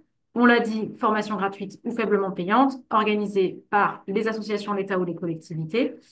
Et tout l'intérêt, il va résider dans la possibilité de monter en compétences et donc d'encourager la prise de responsabilité. Parce que si je suis un trésorier d'association et qu'on m'a proposé de suivre des formations sur des éléments de la comptabilité, les bilans financiers et ce genre de sujet, bah, je serai mieux armée pour mener mon action et mieux outillée pour en déduire une stratégie et des éléments d'analyse. L'idée aussi, c'est de pouvoir rencontrer d'autres bénévoles et du coup d'autres associations et de favoriser un peu l'intelligence collective et le partage des pratiques. Dans un second temps, l'idée aussi de ce portail qu'on va vous présenter, c'était, pardon, si on peut revenir à la diapo précédente, de pouvoir proposer des ressources. Donc, c'était comment on met en visibilité l'offre de formation régionale ou en présentiel principalement, avec aussi potentiellement en distanciel, et comment est-ce qu'on propose des ressources pour nourrir la réflexion des bénévoles et des dirigeants bénévoles principalement, c'est-à-dire comment je fais pour recruter des bénévoles, comment je fais pour assumer ma fonction employeur, est-ce que je suis dans les clous, les questions que je me pose, comment je peux créer mon premier emploi, comment je peux favoriser l'engagement des jeunes, comment je peux maintenir l'engagement des seniors, adapter mes activités aussi en fonction de ces publics, favoriser l'inclusion de tous. Alors quand on dit de tous, sur les questions discrimination raciale, sur les questions d'inclusion vis-à-vis des personnes en situation de handicap, des égalités femmes-hommes, voilà, un peu tous ces sujets. Et donc, on peut ensuite venir un peu sur les intérêts sur la diapo suivante pour les structures qui organisent de la formation. L'idée de cet outil, c'est qu'au niveau régional, vous puissiez être identifié comme acteur de la formation des bénévoles, puisque vous allez pouvoir vous inscrire et du coup être recensé. Améliorer du coup le taux d'inscription des bénévoles et donc des participants plus largement aux sessions, mais aussi contribuer à améliorer l'offre de formation. En saisissant ce qu'on observe localement, c'est qu'en saisissant les offres, certaines structures porteuses de formation s'aperçoivent qu'il y a peut-être déjà une offre existante et peuvent ensuite se mettre en relation pour voir comment elles peuvent organiser leur offre pour qu'elle soit complémentaire et qu'elle réponde le mieux aux besoins qui ne seraient pas couverts ou qui seraient insuffisamment couverts en termes de formation. Et enfin, favoriser la mutualisation entre acteurs. Donc là, c'est toujours l'idée de la complémentarité. On peut passer. Merci, Miel. Et enfin, pour les associations nationales, puisque certaines d'entre vous sont présentes aujourd'hui, là aussi, c'est toujours cette idée d'avoir des ressources. Comment je nourris ma réflexion, moi, en tant que salarié ou en tant que dirigeant bénévole, sur les différents sujets. Donc, on va y venir juste après. Comment vous pouvez proposer à vos associations localement de se référencer sur les portails régionaux. On va y revenir aussi dans le cadre de la présentation. Et enfin, et là on est aussi en attente et puis on vous proposera après un petit élément plus participatif, comment vous pouvez aussi nous proposer des ressources, puisqu'on va en proposer certaines. On n'a pas réponse à tout et on n'a pas forcément tout identifié. Et on est aussi preneur de ressources que vous auriez identifiées qui pourraient être utiles sur les différents sujets pour favoriser l'engagement au sens large. Voilà, je pense que je vais terminer sur ma présentation et du coup, on va pouvoir passer à la présentation du portail. Merci beaucoup, Adèle. Alors, on va passer à la présentation du portail. Alors, on va passer à la présentation du portail. Excusez-moi. Alors, je vais du coup vous partager le site qui est en ligne. Alors, il va falloir juste que j'arrête ce partage-là. Et hop, ça va être juste ici. Et normalement, vous pouvez voir le site, donc le portail national de formation. Est-ce que c'est bon pour tout le monde? Si j'ai des collègues qui peuvent me dire s'ils voient bien le site.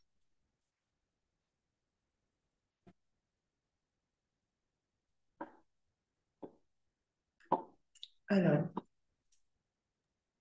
Oui, c'est bon, Nina, on voit très bien. merci beaucoup. Alors, du coup, je vais d'abord vous présenter un petit peu la structuration de ce portail, puis ensuite je laisserai la parole à ma collègue de Bourgogne-Franche-Comté, Rachel Payan. Comme vous pouvez le voir, lorsque vous arrivez sur l'accueil, vous allez avoir d'abord une carte de France qui va recenser en fait, le but c'est vraiment de recenser les formations qui existent en région, donc qui sont juste à gauche, juste ici.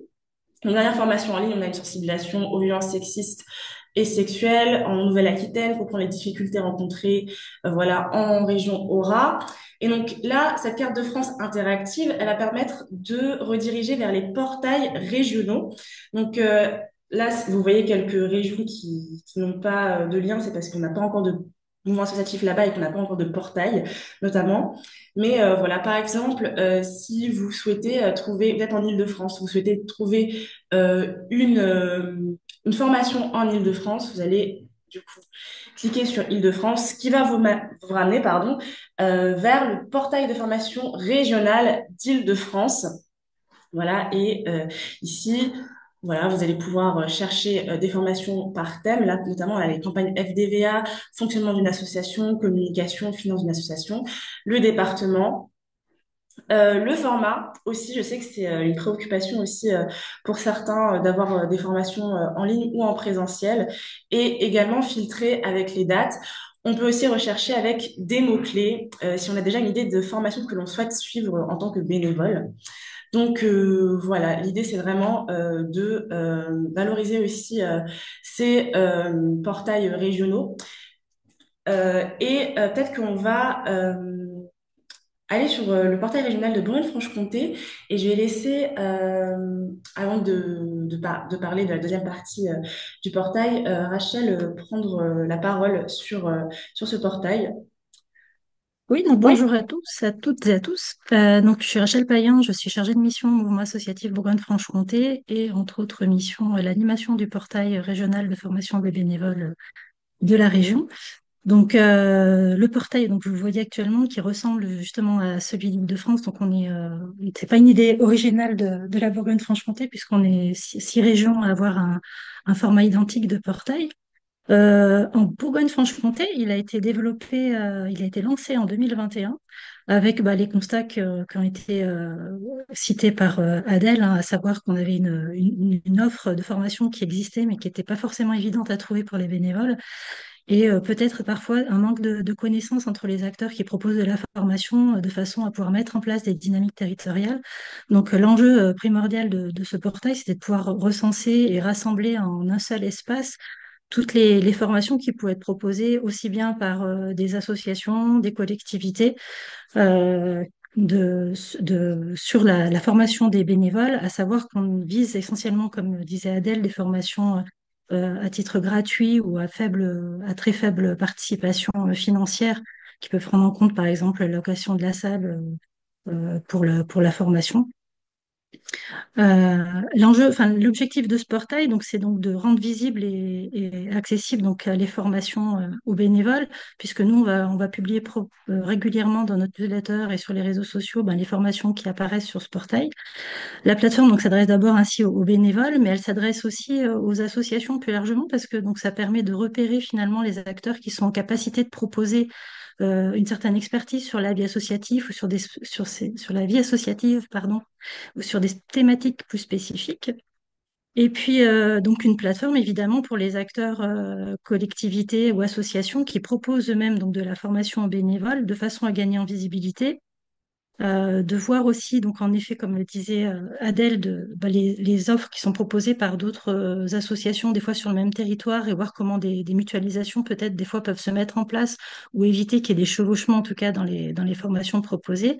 Et puis aussi, dans le cadre de ce portail, de disposer d'un outil qui peut faciliter la gestion des inscriptions, puisque les bénévoles peuvent s'inscrire en ligne si l'organisme de formation, enfin la structure qui propose la formation décide d'utiliser l'option inscription en ligne. Donc, comme on le voit sur ce portail, donc peut-être qu'on peut voir juste le haut de la. Voilà. En fait, on a trois volets qui sont. Donc, il y a le moteur de recherche qu'a présenté Annie Aina. Et on peut ensuite rentrer soit par l'entrée agenda des formations. Donc, qui là va lister, on peut aller peut-être dessus, voilà, qui va lister l'ensemble des formations qui sont actuellement disponibles sur le portail avec leur localisation.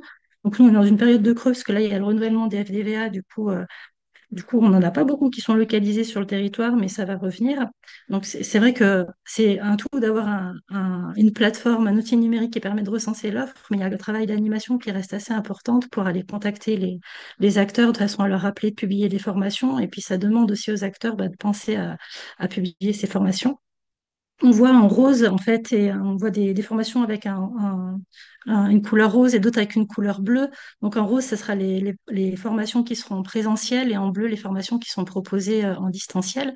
Sur ce portail, on a par exemple la formation, voilà, la formation Bénéva Libre. Donc, c'est le CRAGEP de Bourgogne-Franche-Comté qui la propose et qui l'a publiée sur d'autres portails régionaux parce qu'elle est en visio. Et du coup, ça permet, l'idée, c'est de rassembler voilà, l'ensemble des bénévoles et associations qui sont intéressés de s'outiller, euh, de se former en tout cas à l'usage de l'application Bénéva Libre pour la valorisation de l'engagement bénévole.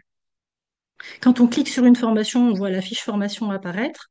Donc, ça permet d'avoir les informations essentielles, de savoir comment s'inscrire, de voir le contenu et d'avoir savoir comment s'inscrire. Donc, il va y avoir plusieurs voilà, éléments qui sont donnés. Si on est en format initiation ou perfectionnement, le tarif, parce que comme je disais, il peut y avoir une petite participation qui peut être demandée, la durée et savoir si c'est en ligne ou en présentiel, avec les coordonnées de la structure et les dates. Euh, Ensuite, si on revient en arrière, hop, donc on va voir aussi ensuite l'annuaire des organisateurs. Donc là, dans l'annuaire d'organisateurs vont apparaître toutes les structures qui proposent de la formation de bénévoles, donc qui ont proposé des formations il y a moins d'un an. C'est-à-dire qu'il y a des fois des associations qui vont proposer juste une formation dans l'année, elles apparaissent sur l'annuaire pendant un an. Si elles ne reproposent pas de formation, elles deviennent cachées. Nous, on a 74 structures, par exemple, qui sont actuellement sur le portail, et il y en a une trentaine qui apparaissent et qui ont proposé une formation il y a moins d'un an. Donc là aussi, ça permet de mettre en avant aussi la structure, puisque quand on clique sur la fiche structure, là, on a une présentation même de la structure qui porte les formations. Tu peux peut-être cliquer sur Active, par exemple. Voilà, et donc on a la fiche de la structure, on la renvoie sur le site de la structure, et puis en bas, les formations qu'elle propose cette année. Voilà, on va pouvoir retourner en arrière. Et puis enfin, donc il y a un dernier onglet qui est le guide d'utilisation. Donc là, on voit apparaître se connecter sur le côté. Donc le guide d'utilisation, il va tout simplement permettre aux structures de comprendre comment fonctionne la plateforme, puisque c'est pas nous qui inscrivons les formations, c'est bien les acteurs qui portent les formations. Ils cochent comme quoi, enfin, le fait qu'ils adhèrent à la charte de déontologie et de fonctionnement de la plateforme. Et ils ont toute une série voilà, d'éléments qui peuvent leur permettre de communiquer également sur cette plateforme, parce que l'idée, c'est que si les acteurs deviennent des ambassadeurs finalement de ce portail pour les faire connaître à l'ensemble des bénévoles. Et donc, le porteur de formation va créer son compte. Nous, on est là en modération, en fait. On vérifie que, voilà, que les formations rentrent bien dans les clous. On rappelle, on va pouvoir faire de temps en temps des newsletters pour informer justement des campagnes FDVA ou pour relancer des structures où on voit qu'elles n'ont peut-être pas publié. On s'est aperçu qu'il y a peut-être une formation qui est en cours. Enfin, voilà. En tout cas, voilà, les formations gèrent elles-mêmes l'inscription de ces formations et nous, on est là en animation et modération. Et là, j'ai présenté l'ensemble, je crois, des... Alors ici, il y a la petite étoile, là, c'est pour les bénévoles. Donc ça permet de mettre dans ses favoris. Donc quand on clique dessus, là, il n'y a rien parce que on n'a pas mis de favoris. Mais en tout cas, si on choisit dans l'agenda de formation, le bénévole choisit des formations et qui clique sur l'étoile, il l'inscrit dans ses favoris. Donc en étant sur, voilà, faut être sur une formation, la première par exemple. Et puis si on clique, hop, non, voilà, sur ajouter à mes favoris, on peut ajouter donc la structure à ses favoris. Et puis après, quand on reclique sur le haut de la barre en revenant en arrière, on a l'ensemble des favoris qu'on a cochés qui apparaît ici. Ah, t'as peut-être pas cliqué, hein. Mais voilà. Donc voilà pour la présentation de notre portail. C'est un outil qui va nous être, enfin, qu'on va continuer de déployer, notamment avec l'arrivée de Guidasso dans notre région et qui va être très utile aussi à ce niveau-là. J'ai fini pour la présentation, Niaïna. Merci beaucoup Rachel pour votre présentation très complète du coup des portails régionaux, en tout cas du portail régional Bourgogne-Franche-Comté. Euh, Sans plus attendre, comme je vous l'expliquais tout à l'heure, le portail il est articulé en deux parties, puisque comme vous l'a expliqué aussi Adèle, ce portail il a pour objectif de proposer à vos associations locales de référencer les formations et participer à à d'autres formations, excusez-moi, mais également de proposer des ressources que vous avez peut-être développées en tant qu'association, donc pour les bénévoles et responsables associatifs qui pourraient aussi être utiles à d'autres. Donc, ça vient vraiment en fait en complémentarité des formations. Et ces ressources, vous les trouverez en scrollant un peu sur la barre, en descendant en fait sur le site. Et elles vont être organisées en quatre thématiques sur lesquelles on avait discuté en interne. Et qu'on a choisi un peu selon les besoins qui nous avaient été remontés. Donc, on va avoir voilà, la première thématique qui est mieux gérer son association, donc un peu de la gestion, encourager l'engagement, quelque chose dont on a parlé un petit peu en première partie de ce webinaire, également favoriser l'inclusion et renouveler la gouvernance, donc des enjeux qu'on a identifiés comme étant assez majeurs pour les associations. Donc, je vais vous présenter, par exemple, quelques ressources. Donc, si on clique sur encourager l'engagement, on va tomber sur des ressources qui vont être présentées comme ceci, sous forme d'articles.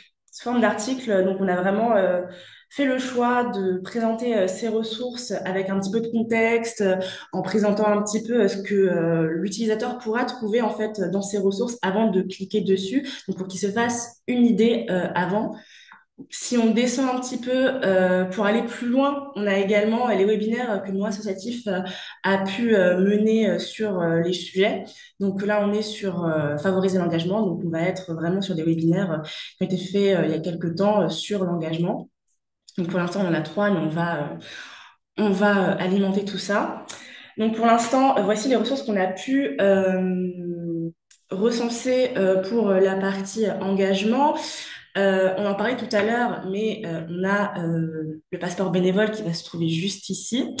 Ce que vous avez remarqué peut-être, c'est qu'il y a une différence de couleur. Donc on va avoir des ressources qui vont être en bleu, des ressources qui vont être en rouge, orange, un petit peu. Ça, c'est totalement délibéré de notre part. C'est pour que l'utilisateur puisse différencier les ressources qui sont plutôt des outils pratiques. Donc, typiquement, là, le passeport bénévole, ça va être un outil sur l'expérience bénévole. Donc, si je clique, comme je vous l'ai dit, on a un petit article qui va vraiment présenter cet outil. Donc, voilà, en bleu avec la petite icône outil juste ici. Expérience bénévole, un moyen de conforter, renforcer et développer les compétences. Et à la fin, on va pouvoir aller sur la ressource, donc le passeport bénévole qui est présenté qui est créé par France Bénévolat, dont on a un petit peu évoqué tout à l'heure. Et comme je le disais, on a les ressources en rouge, orange, là qui vont être plutôt des études. Donc là, on a l'étude de la France bénévole 2024, donc comprendre l'engagement bénévole, qui est une étude de recherche et solidarité. Euh, donc là, comme je voulais expliquer un article pour expliquer un petit peu ce que l'utilisateur va trouver sur cette ressource. Et là, on va pouvoir accéder à l'étude de recherche et solidarité. Et on a une petite infographie pour compléter cela. Voilà, on a vraiment souhaité différencier un petit peu ces deux types de ressources parce que certains bénévoles vont chercher plutôt quelque chose de pratique, donc des outils. D'autres vont vraiment vouloir chercher plutôt des études un peu plus approfondies sur divers sujets. Voilà, je vais retourner sur le portail. Donc voilà, sur la thématique mieux gérer mon asso, par contre, on aura pour l'instant en tout cas uniquement des ressources outils parce que c'est comme ça un petit peu qu'on l'a imaginé. C'est un peu une boîte à outils sur la gestion associative. Donc là, on va comprendre, on va pardon retrouver des ressources sur, par exemple, la gestion d'assaut, sur la coopération interassociative, sur réaliser une première embauche. Pareil, comme je l'ai expliqué tout à l'heure, si on va un peu plus bas, on retrouvera des webinaires si on veut aller plus loin sur le sujet, qui ont donc des webinaires qui ont été faits par le mouvement associatif. Donc voilà, qualité de vie, conditions dans mon association. Euh, voilà. Euh, je vais juste vous présenter peut-être les onglets aussi pour que tout soit assez clair. Donc, voilà, on a l'onglet Accueil. Donc, on peut retrouver les formations en région en allant directement sur Formation en région et en cliquant sur la région dans laquelle on souhaite trouver une formation. Par exemple, si je vais sur, excusez-moi, Aura, là, pareil, ça va nous mener vers le portail régional. Voilà, c'est exactement comme la carte de France, sauf que on peut l'avoir directement sur l'onglet. L'onglet ressources va recenser toutes les ressources sur le site disponibles sans forcément qu'on passe sur les catégories. Donc, si par exemple vous n'avez pas d'idée sur la catégorie dans laquelle se trouve la ressource que vous cherchez, vous pouvez aller directement sur l'onglet ressources et vous allez avoir tout ce que l'on a posté pour l'instant. Donc voilà, vous avez toutes les ressources qui sont présentes juste ici devant vous. Donc on a évidemment le à propos, donc qui sommes-nous partenaires, et les contacts en cas de besoin. Évidemment une barre de recherche si vous avez des recherches très précises à faire. Je crois que j'ai fait le tour sur ce portail de formation. Pour la suite, on avait prévu un temps de questions-réponses. J'espère avoir d'ailleurs été claire. Donc, je vais peut-être arrêter le partage maintenant et revenir sur la présentation. Hop. Peut-être directement passer au temps de questions-réponses s'il y a des questions justement, et je pense qu'il va y en avoir. Théo, je te laisse peut-être la parole là-dessus, puis après on va passer, comme Adèle l'a dit, sur quelque chose d'un peu plus interactif. Donc, Théo, je te Oui. laisse prendre la Ça main. marche. Merci Niaina. En effet, il y a quelques questions. Peut-être des questions sur la manière dont sont sélectionnées ces formations avant d'être présentées sur la plateforme. Et ça, ce serait peut-être une question pour toi, Rachel, j'imagine. Euh, il y avait une question, comment inciter en fait déjà les associations d'un territoire à partager leurs formations sur la plateforme? Est-ce qu'il y a déjà des choses qui sont mises en place? Comment vous les démarchez pour qu'ils proposent des formations? Et une question annexe, en fait, qui est qui choisit finalement les thèmes? Est-ce qu'il y a une sélection qui est faite des thèmes et des formateurs et des formatrices qui proposent ces formations sur votre plateforme? Alors, les formations, nous, on les choisit pas dans le sens où, alors j'ai vu qu'il y avait quelqu'un qui avait essayé de créer un compte et qui n'a pas réussi, ce qui est pas normal, mais normalement, ça fonctionne en tout cas. Mais l'association, la collectivité qui va vouloir publier ces formations va se créer un compte. Nous, on a des infos, des informations, des alertes en fait qui nous permettent de savoir qu'il y a un nouveau créateur. En général, enfin, un nouvel organisateur de formation qui apparaît. En général, on va prendre contact euh, pour lui souhaiter bienvenue. On surveille aussi les formations qui apparaissent au fur et à mesure parce que elles pourraient ne pas rentrer dans le cadre de la charte et déontologique et les règles de fonctionnement qui sont présentées dans le guide d'utilisation. Ensuite, les thèmes, ils peuvent être très variés. Il y a des thèmes qui sont sur le fonctionnement pur associatif, hein, qui vont concerner notamment peut-être plutôt les dirigeants associatifs, mais pas que. Et puis, il peut y avoir des thèmes plus spécifiques. Par exemple, on avait là une formation FLE, donc qui est en direction souvent d'une association. Donc, c'est une association qui va former ses bénévoles, mais qui va ouvrir peut-être à d'autres bénévoles parce qu'elle n'arrive pas justement à remplir soit elle n'arrive pas à remplir comment dire, l'effectif de la formation qu'elle peut atteindre. Et que, du coup, elle décide de l'ouvrir à d'autres associations qui seraient intéressées de bénéficier de cette formation. Soit c'est aussi une façon d'attirer des nouveaux bénévoles dans l'association pour montrer que ben, l'association forme ses bénévoles sur la spécificité, enfin, sur des thématiques qui sont propres au projet associatif même de l'association. Et donc, ça peut encourager voilà, des bénévoles aussi à se dire, bon, ben, si je viens faire du bénévolat dans cette association, je suis, euh,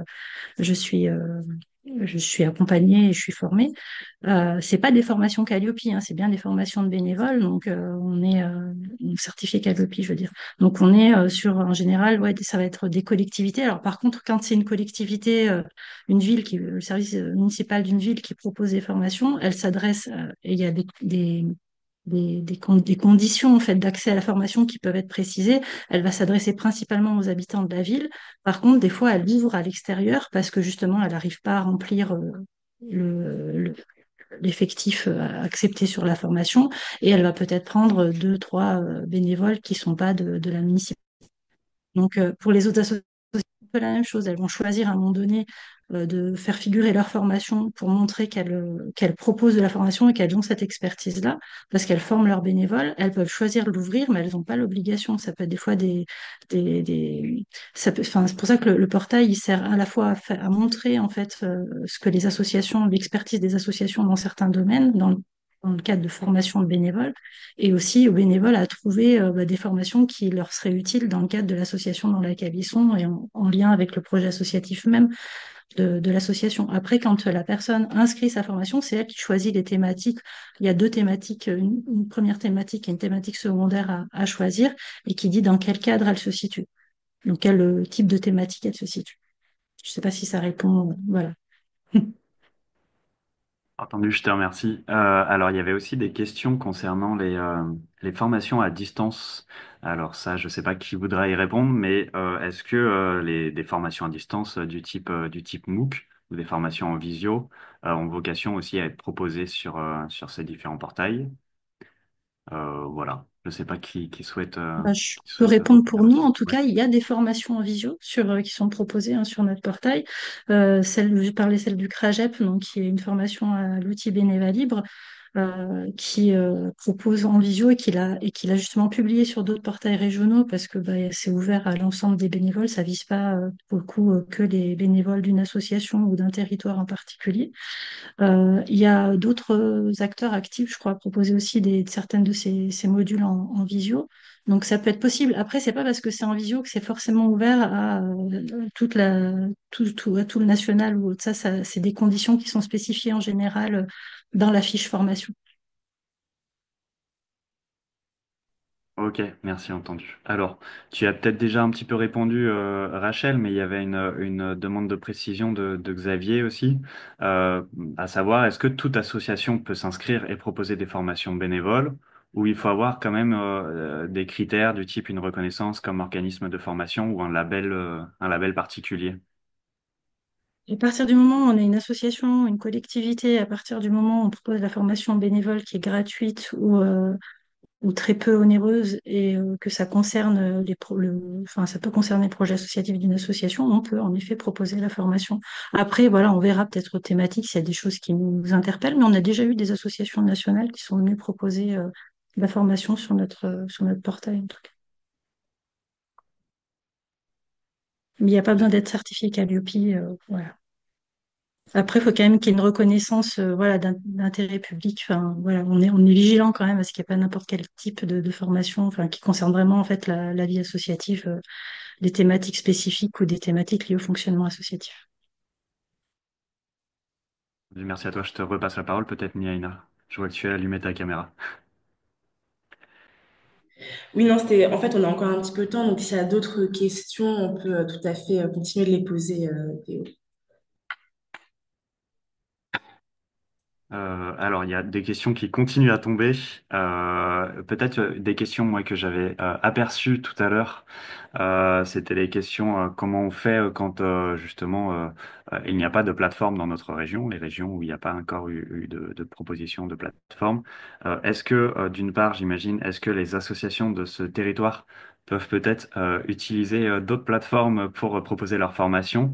Et est-ce que les habitants, surtout des régions où il n'y a pas de plateforme, les bénévoles de ces régions peuvent profiter des formations des autres régions à l'inverse? Je ne sais pas qui souhaite répondre à cette question, si vous aviez une réponse singulière. Adèle, peut-être? Je ne sais pas si tu nous entends. Pardon, j'ai pas entendu la question parce que j'étais en train de répondre à quelqu'un dans les questions-réponses. Est-ce que tu peux répéter, Oui, s'il te plaît? tu es en double tâche. Oui, c'est En ça. effet, la question, c'était comment, parce que je crois que tu y as déjà en partie répondu dans le chat, mais comment Oui. fait-on quand il n'y a pas de portail qui existe dans notre région? Est-ce que, alors, d'une part, en tant qu'association, est-ce qu'on peut proposer une formation via un autre moyen ou peut-être sur la plateforme d'une autre région, etc. Et d'autre part, en tant que bénévole, est-ce qu'on peut aller suivre des formations d'autres régions? Alors, ça va dépendre. Alors, pour la première question, non, quand on ne peut pas saisir sa formation sur un autre portail. Par contre, nous, on travaille avec les régions qui n'en ont pas encore. Je pense notamment à la Réunion.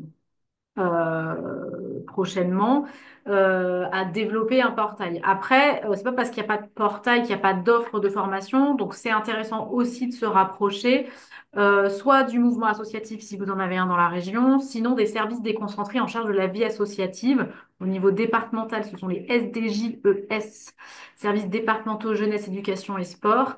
Vous avez normalement des personnes qui peuvent vous renseigner sur les modalités de formation.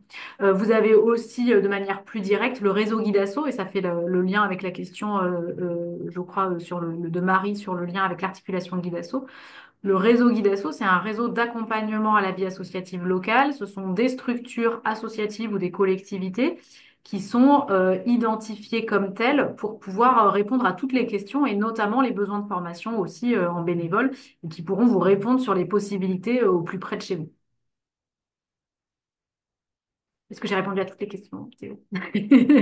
C'était très clair et Ah, exhaustif. merci. Peut-être, mais tant que je t'ai, je vais peut-être te reposer une question quand même de Margot pour les associations nationales. Est-ce que Oui. il faut créer un compte par région ou est-ce que c'est possible d'avoir un compte national qui permet d'ajouter des formations dans chaque région? À ce stade, on n'a pas prévu la possibilité d'avoir un compte national. C'est une suggestion intéressante. L'idée initiale, c'est plutôt que les associations se renseignent. En fait, on était plutôt sur une dynamique où on a une association nationale qui a un réseau régional avec des associations régionales ou infrarégionales et qui peuvent elles-mêmes aller se référencer. Je note la proposition du coup d'avoir une entrée nationale. C'est pas encore quelque chose auquel on avait pensé, mais c'est intéressant parce que ça nous permet aussi d'avoir des pistes d'évolution de l'outil.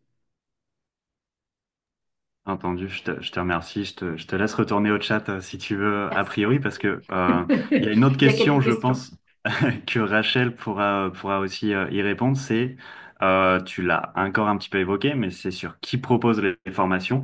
Par exemple, en Bourgogne-Franche-Comté, est-ce que en tant que privé, on peut proposer une formation? des bénévoles via ce portail, via votre portail. Alors, privé, je sais pas ce qu'on entend par privé. Nous, c'est en fait Entreprise, des j'imagine. collectivités, Ouais. collectivités et associations. Il me semble que dans notre charte, on a également les structures de bus, si je ne me trompe pas. Je vais vérifier quand même avant de dire des bêtises. Toc.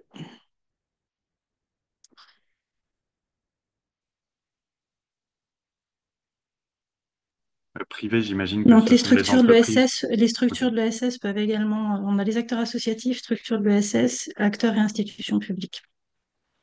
Voilà. Et alors peut-être une question de Nicole là, qui vient de tomber sur les portails régionaux existants. Avez-vous une idée déjà des consultations de cet outil?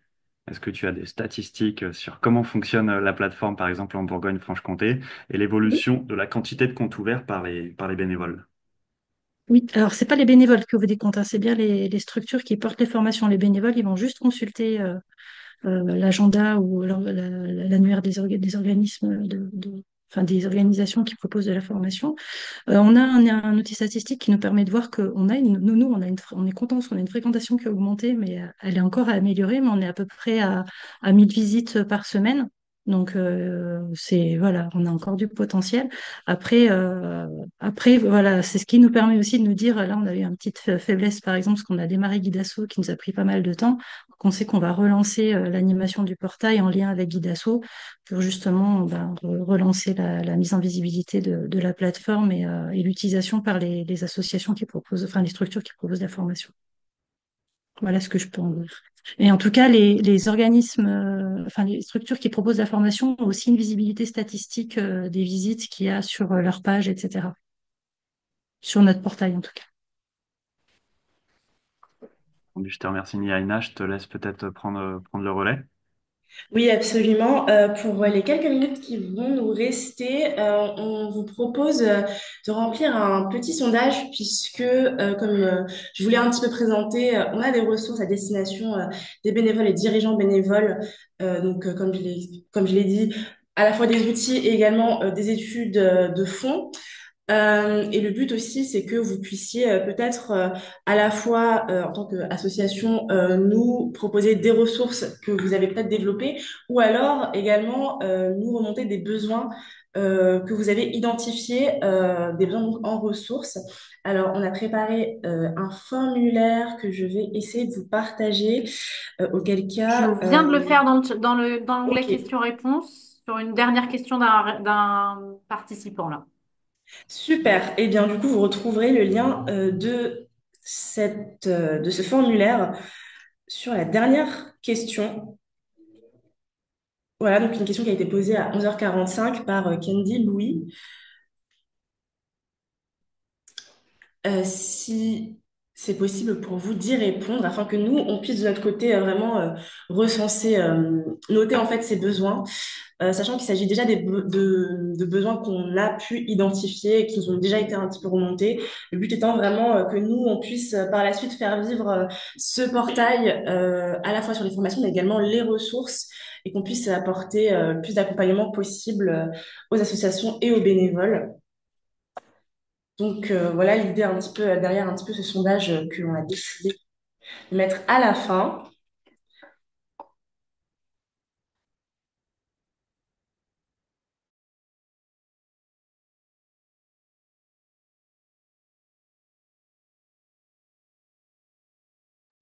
Et bien évidemment, je le répète peut-être, mais ce webinaire va être retransmis sur YouTube, la chaîne YouTube du Mouvement Associatif, et tout va vous être envoyé après la fin de ce webinaire.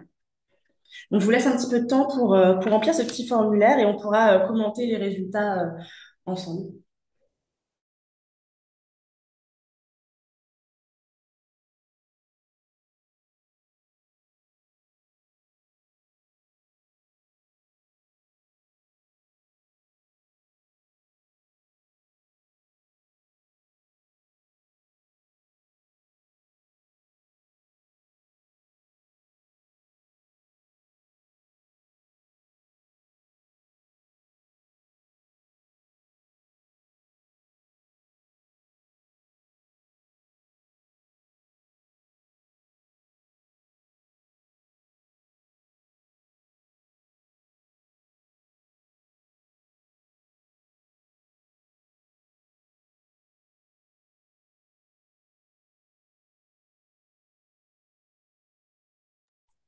Alors, on voit qu'on a déjà quelques réponses.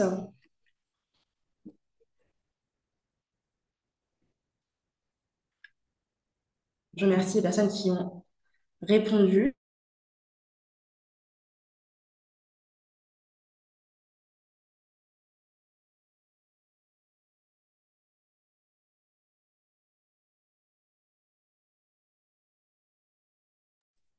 Voilà, on est déjà à une soixantaine de réponses. Je vous remercie. Je laisse un tout petit peu de temps si vous souhaitez toujours répondre. Mais en tout cas, ce que je peux dire déjà sur les besoins identifiés parmi la liste qu'on vous a proposée, c'est trouver des financements, donc la recherche de financement qui arrive à 60%.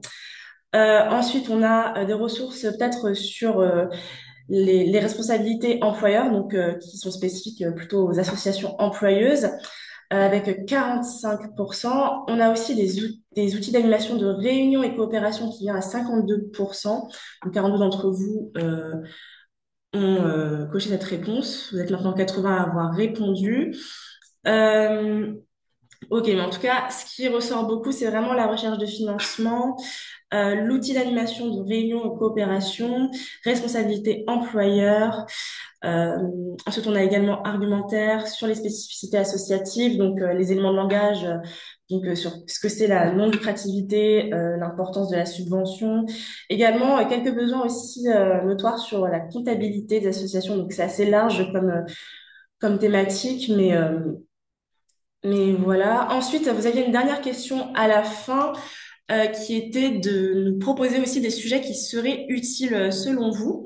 Je l'ai vu d'ailleurs dans l'outil questions-réponses tout à l'heure, mais il y a peut-être des formations sur la prise de parole, qui revient, quelques études historiques sociologiques sur l'engagement bénévole, gestion des conflits, comment attirer les bénévoles. Alors, il me semble qu'on a déjà une ressource sur où en tout cas trouver des bénévoles. Il faudra voir sur la plateforme. Fiscalité associative. OK. On a vraiment pas mal de suggestions. Je vous remercie. Peut-être qu'on vous enverra aussi les réponses de ce questionnaire sous forme de graphique.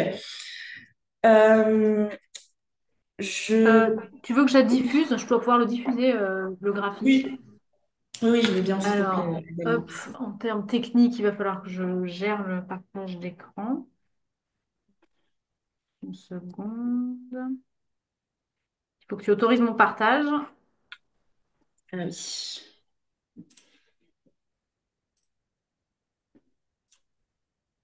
Tu me dis quand c'est bon?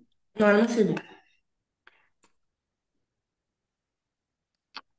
Et du coup, voilà, normalement, vous avez accès. Est-ce que ça fonctionne? Oui, c'est bon, on voit ton écran. Super, vas-y, je te laisse reprendre la main, Niel. Moi, par contre, je ne vois pas ton écran, mais c'est pas grave, je vais utiliser mon écran. Donc, comme je l'ai précédemment évoqué, on a vraiment, en tout cas, identifié un besoin en termes de ressources sur les financements, grande majorité d'entre vous. Donc, le top 3 vraiment des besoins en ressources n'a pas changé, outils d'animation, responsabilité employeur. En ce qui concerne les sujets à proposer, il y a quand même 24 réponses. Parfois un peu sur les financements, la gouvernance interne dans une association. On en a un petit peu, on a déjà quelques ressources sur le portail, notamment sur la gouvernance collégiale. Donc, je vous invite à aller farfouiller un petit peu le portail à la suite de ce webinaire. Vous pourrez trouver déjà quelques éléments. Euh, je regarde s'il y a des tendances en fait qui ressortent. Alors, merci beaucoup pour ce moment de partage très intéressant. Merci à vous d'avoir répondu présent. Vous étiez nombreux en tout cas, ça fait plaisir. Euh, les- la place des personnes en précarité dans l'engagement associatif, d'accord, il y a des choses assez spécifiques. On va voir en tout cas ce qu'on peut faire de notre côté. 93 réponses, donc c'est pas mal. Euh, je pense qu'on peut peut-être s'arrêter là, un petit peu en avance. Je vous remercie en tout cas à tous et à toutes d'avoir participé à ce webinaire. On sent que ça a été un vrai besoin pour certains d'entre vous cette question de formation, cette question d'engagement. Je remercie encore une fois nos participants, donc Michael, Hubert, Cécile, Rachel, pour avoir accepté notre invitation à ce webinaire. Merci également à Adèle et Théo pour la modération des questions-réponses. Et je vais de ce pas vous laisser. Je vous remercie. Je vous souhaite une très très bonne journée et à bientôt. Merci à vous. Merci beaucoup.